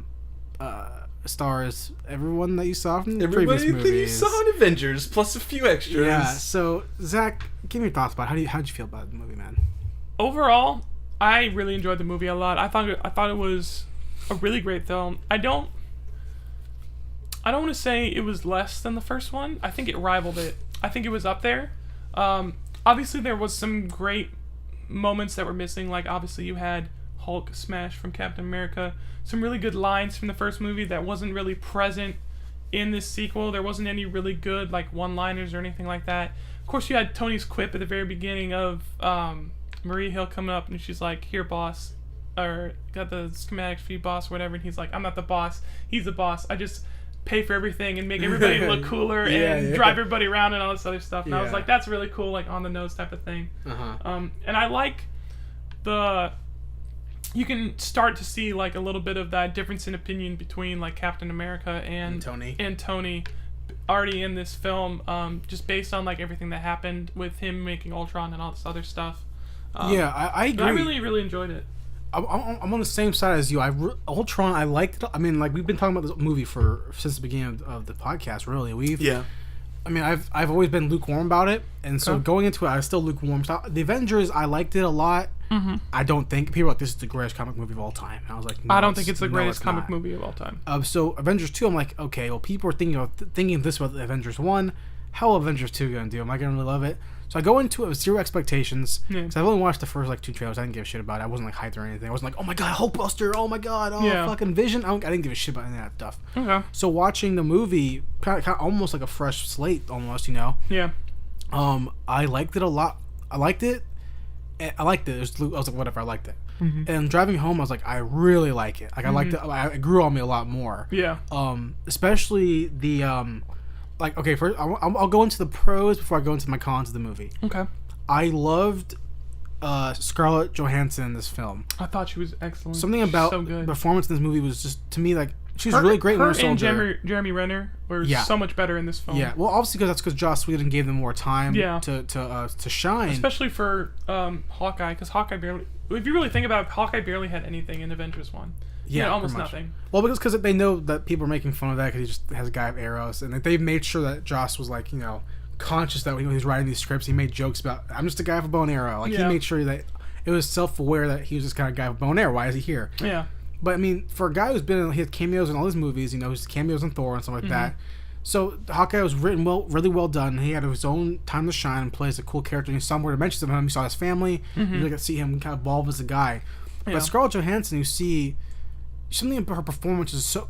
Obviously, we know she's a very pretty actress, but like just performance-wise, I think it's probably the best she's done in the Marvel's universe. I think so too. You know, she's really, really great in Winter Soldier. You see her grow as a character, I think, in this film. Yeah. Which is partly why I think feminists are mad, because they Joss Whedon kind of gave her that, like, she fell in love with the guy, and now she's kind of like confused, and she's like kind of like a typical girl story.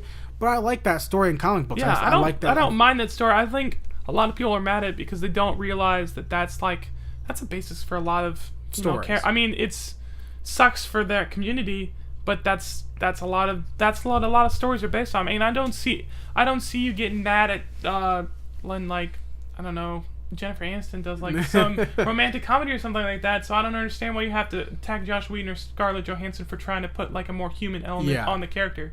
I realize like that kind of makes. I don't even understand how it makes her like. It's kind of like because she's like this really tough woman in all the films, and they add her this emotion to her where she becomes less of a strong character. They kind of push her off like in the film, though. I mean, she's obviously it kind of makes her less cold, especially. I mean, I guess I don't understand. I think it adds strength to her character actually, like being able to do like especially the scene that they have when they're doing all the flashback visions and stuff like that. They talk about her graduation exam and stuff like that. I think that adds more to her character. That makes her stronger. And a lot of people are complaining and saying like that makes her weaker and stuff like that because she's like. She was trying to say, she says that line where it's like, you're not the only monster on the team or something like that. And I was like, I mean, to be honest, that's kind of true. I mean, a lot of people, like, it sounds really bad when I think about it, but a lot of people, like, if you don't have children or if you can't have children and you, like, don't want to have children, it's kind of like viewed badly. Oh yeah, totally. Society I mean, I'm sorry that that's the way it is, but that's kind of the way it is, and I mean, it kind of puts a more, like, I think it gives a stronger point to our character, seeing that she's able to like move past that, and she's still trying to get into like a more human aspect of her character. She's not trying to be like just cold-hearted person. It's like she's actually trying to have like a human relationship with Bruce Banner. I think that adds a lot to her character. I don't understand why people have a lot of complaints about it. I get where they're coming from because you have this character who's so well developed and really well strong, and she's a strong woman throughout from Iron Man 1 whenever we first see her to now. So the whole flashback and giving Natasha's backstory by making her like say, "Oh, I'm a monster" because she gets fixed or whatever. Like I get why feminists and people are mad about that because they kind of make her more of a stereotypical woman character in a comic book or in a movie, and I get that completely. But at the same time, when she says that line, "I'm a monster," I think people are taking like, oh yeah, I'm fixed, I'm a monster. I can't have kids. It's like, no, she's taking like, I did this act so I could become a more efficient assassin. I'm a monster because I killed. Because I wanted to kill somebody with a bag on his head. Like, she is obviously. That was her graduation exam. She had to kill somebody in cold blood. So like that's obviously not something that makes her innocent. She's obviously knows like her entire life. Like you see it throughout the films, she's like coming. She said in the first one of the first lines is, "I have a lot of red in my ledger." Like obviously, I've done a lot of bad shit like throughout my life, and it's something I've had to deal with. So I get where they're coming from. People mad coming from. I just don't think. I think Joss Whedon wrote it to where you understood that like she's like has her own shit to deal with. You know. Now with the whole thing between, because I'll say this right now, the made-up relationship between her and Bruce, which does not happen in the comic books. That's not a thing. I liked it a lot. I think it made a lot of sense. I thought it was made more sense than anything else that had ever happened in the comics. I liked it a lot. I prefer. I mean, people are like, oh yeah, her and Hawkeye. No, her and Hawkeye. No, her and Bruce they're both broken motherfuckers. They're together is really well done. I like that a lot because it's like you have this guy like. Really, this guy who's like you have his current Cap's outgoing. Tony's outgoing. Hawkeye is outgoing. Bruce Banner is shy unto himself. That's cool to see that. Because they're different personalities combining. Now, with the whole thing with like, he saves her, takes her to the ship, leaves her there, he flies away. Takes her out of the fight a little bit, kind of puts her in like her quote unquote like stereotypical place of a woman who can't do something in the fight. Whatever. I get that. That's why it's annoying. But at the same time, when feminists are mad that she's longing for him and she can't function or whatever because he left, he's looking for him. It's like that storyline would be fine even if she left. If Bruce was the one like trying to find him, who was like broken, I'd be like, that's still believable. It still makes sense. But who is the bigger monster? You saw Hulk destroy an entire city. He just destroyed like this entire city in Wakanda. Like obviously, Black Widow's not gonna like blow up an entire building because she loses control. And people are like, okay, just because Joss Whedon showed us her staring at the wall, sad about Bruce. You saw the same thing with Banner. How does with Bruce the Hulk. feel though? I mean, obviously he was like, she was like trying to get him calmed down, and he had to like shut the monitor off him, and he was like basically in the fetal position almost as he's like going away. Even with that though, like they didn't show Bruce at that same moment. How do you think Bruce feels? Like Bruce found someone that he can care for, that cares for him as well. He doesn't want to hurt her. I think he is an infinitely more sad character. So now why Joss Whedon didn't show that? Because he didn't want to show where he's at. That's probably a plot device to drive the story for the next film. Hulk. That or just whatever. You know what I mean? So for people to get they made fucking Tasha a bitch or whatever, a weaker character. It's like, well, no, it's a plot device to add depth to characters. Yeah. And obviously, Bruce made a decision that was better for both of them. Yeah. Because you saw what the fuck he just did. Yeah. Like, he helped build the Hulkbuster. They mentioned that in the film, like, he helped build this in case. Yeah, just in case. case And he couldn't control himself. Yeah, he still so couldn't. Like, he still could barely stop himself. Yeah. So it's kind of like, that whole thing's like, get the fuck out of here, man. That shit pissed me off. I love that relationship between them. Yeah, I love that relationship between... I think it adds a lot to the movie. I think the movie would be less without that relationship between them. It'd be boring. Yeah, it'd be hella boring. My opinion. And the thing that I don't like is when the movie... Because obviously this is one of the most popular movies. This is going to be one of the most popular movies of the year. Not detracting anything from anything else that's coming out. I'm still excited for other stuff. But this is going to make the most money by far, in my opinion. It has like $300-something million. It had the second biggest box office opening weekend behind the Avengers. Besides itself, yeah. Besides its predecessor. Yeah. So obviously, like, this is going to be the biggest movie of the year.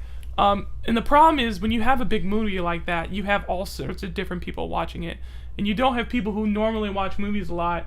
You have people who don't normally judge movies and don't know a lot of the basic plot lines or basic, like, character types that people go to judging this movie because they don't see a lot and they're like, oh, that's stupid. Like, they finally made a strong character and how dare they make her... They tear her down. Tear her down and all this other stuff. I'm like, this is a normal thing that happens a lot of times because it helps drive the movie a little more. It's the Empire Strikes Back effect. Yeah. The characters have to go through darkness before they can get the happiness. Yeah. Leia was gone. Yeah. Like, Han Solo was frozen in carbonite, and Leia was the sad one, and she was a strong person. That's actually, now that I think about it, that's a really good comparison, her and Leia. Because in the first movie, one of the biggest things about Leia is she's very independent, all this other stuff, and she doesn't need, like, anybody else. She's, like, telling Han what to do and all this stuff, kicking his ass and all this other stuff. And then the second movie, they they did the same thing. Like, they made that Han Solo Leia thing happen. Very, I don't want to say similar, because obviously Bruce Banner and Han Solo are completely different characters, but it's the same type of thing of, like, they paired them off together, and at the end of the film, when one of them ends up leaving either from self-exile or from being frozen in kryptonite or whatever. Carbonite. The one that... Carbonite? Kryptonite. I don't know why I said kryptonite. Well, there's similar words. There's similar words. Yeah. But, you see the female character kind of get devastated by it, which is a totally normal human thing to feel, so I don't know why... But even though, like, gets so mad about it. Leia... We know she didn't just, like, sit by and cry, because she went in and tried to find him. Yeah, she was trying to, You know for a fucking fact that Black Widow is not going to be like, I was about to say, you even see her with the data pad, like, trying to figure out, like, where he's at and stuff. And they're like, oh, he might have crashed on Fiji. She's like, oh, Fiji, huh? Maybe I'll be going there. But you think for a moment that's going to stop her from fucking kicking ass? No. No way. She's already... way. She's the co-leader of the new Avengers behind Captain America. Like, she's there when he's getting introduced to the new team and all this other stuff. Now, like, she's obviously still going to do stuff. Before we move on and change topics for this feminist Black Widow thing. Yeah. Joss Whedon quit Twitter. Yes, he did. He said it wasn't because of feminists attacking him. It was because of feminists. I think it's bullshit. I think he was mad at people attacking him because he's the guy that's known for, like, writing really strong women. Yeah. So I think he felt hella bad that people were like, "Yo, fucking you made Buffy." Yeah. And you can't write Scarlett Johansson's character Buffy, well. first of all, Buffy is not a very good example because she has multiple bad relationships with Angel and Spike and all these other dudes. So bringing up Buffy, obviously you haven't watched a TV show because she's one of the worst at being one of those type of characters. But, like, we know that directors and writers in Hollywood, he is the guy you probably shouldn't judge by being not feminist. He's obviously the most making sure that's a well-fronted character, whatever, of a story. So we know he obviously respects women. We know he's Joss fucking Whedon. Yeah, Whedon. Sweden. Well, his I say his name together, so I don't go Josh. It's like Joss Whedon. But now in the movie, in the Avengers 2, they make a joke and they say, if we make it out of here, I'll reintroduce Prima Nocta. Prima Nocta is that old thing where soldiers can come into your area and rape any girl they want. Who said that? Wasn't that Tony Stark or something? Was it? I'm pretty sure Tony Stark said that, I think. I'm No pretty sure way. Tony Stark said that. Is that a real... Wow. Okay, hold on. I'm pretty sure Tony Stark said that in the film. Like, he's like, if we make it through this, I'm going to make sure I reintroduce Prima Nocta. I'm pretty sure that's what he said. Wow. Okay. That's crazy. That's like the whole Braveheart thing where, like, they come in and they start rape. The soldiers can rape anyone they have or have sex with any woman they want. Yeah. So it was her... Okay. right to take the virginity of a what the heck? Okay, this is a real thing. I did not know. I don't even remember this. Oh, this is when he's trying to take a Thor's hammer and all this stuff. I'll be fair, but from the cruel.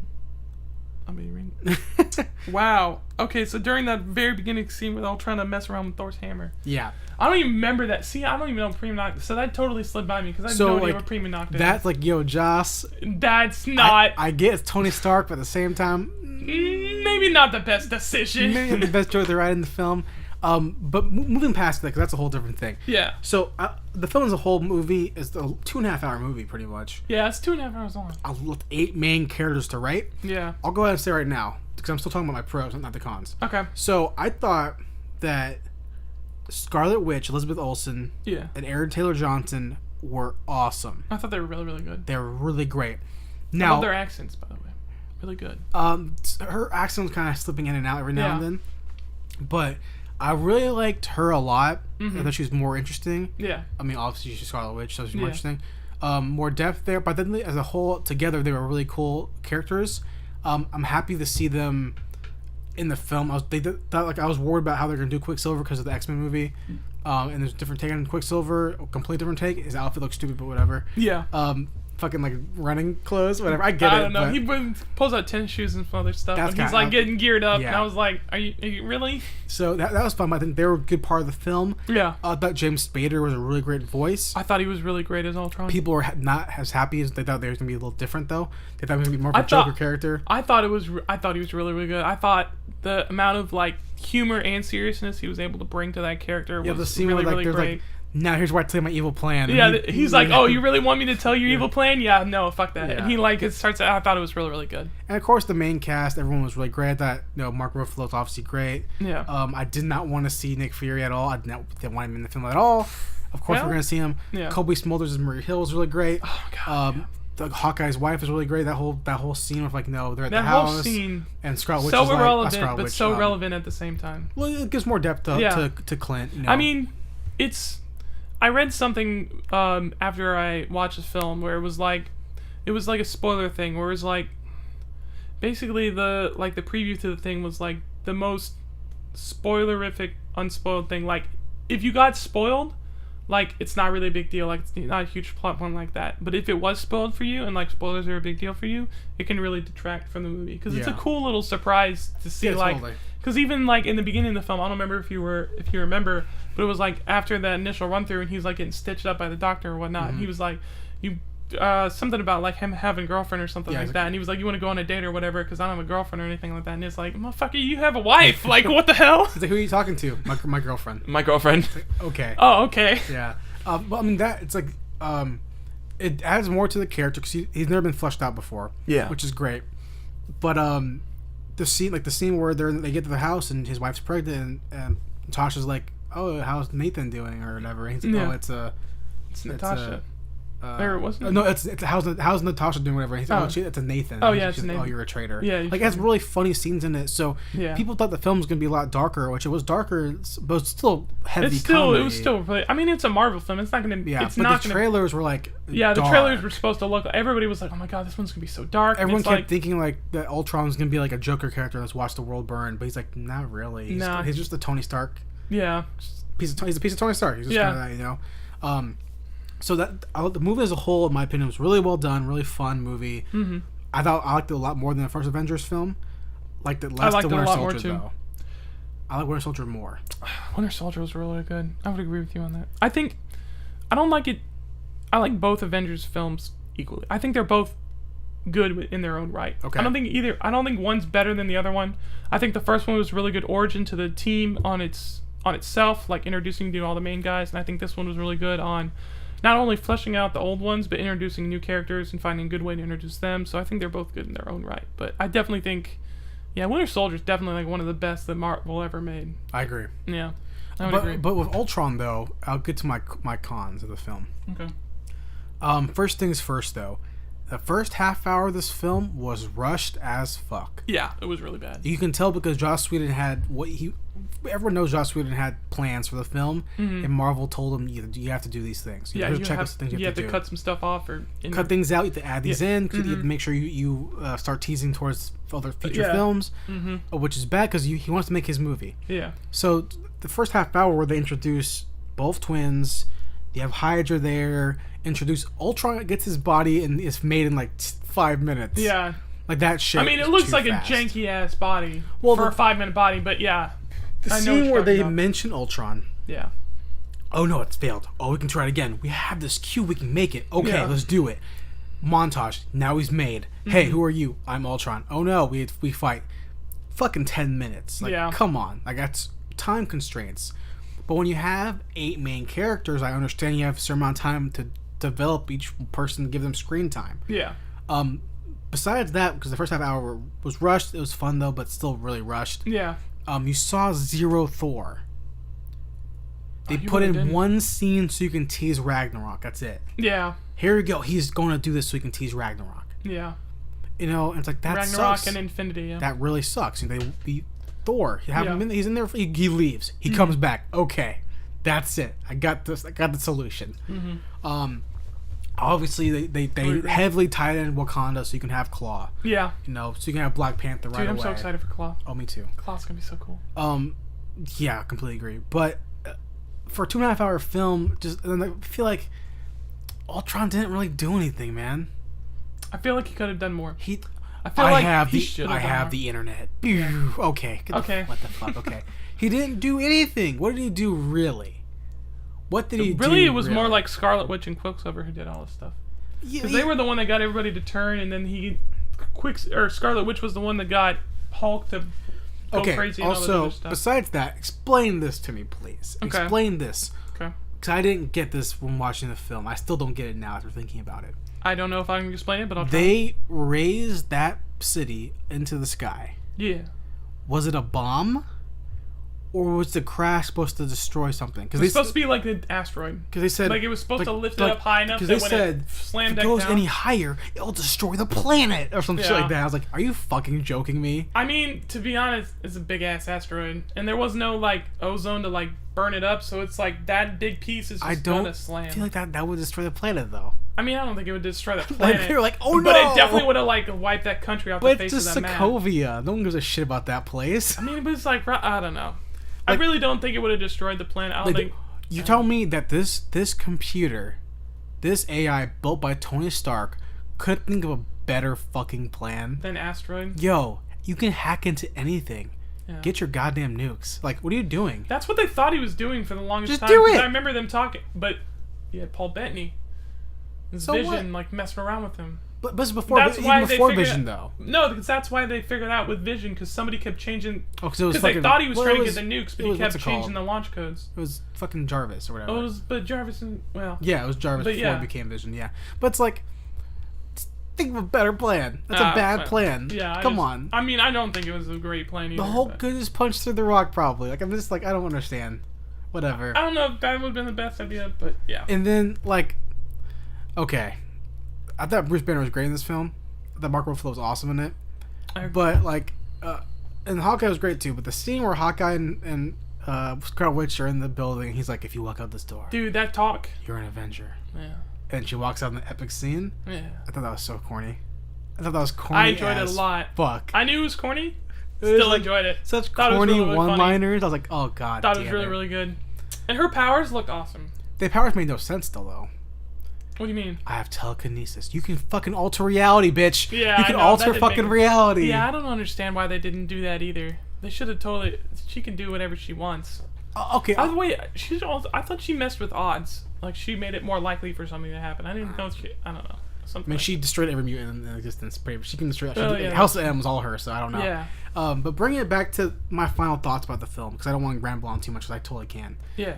Is that overall, I like the film a lot. Okay. It sets up all the future films, obviously. Yeah. I'm more excited for Civil War than I was for Avengers 2. Mm-hmm. I thought everyone in the film did really well.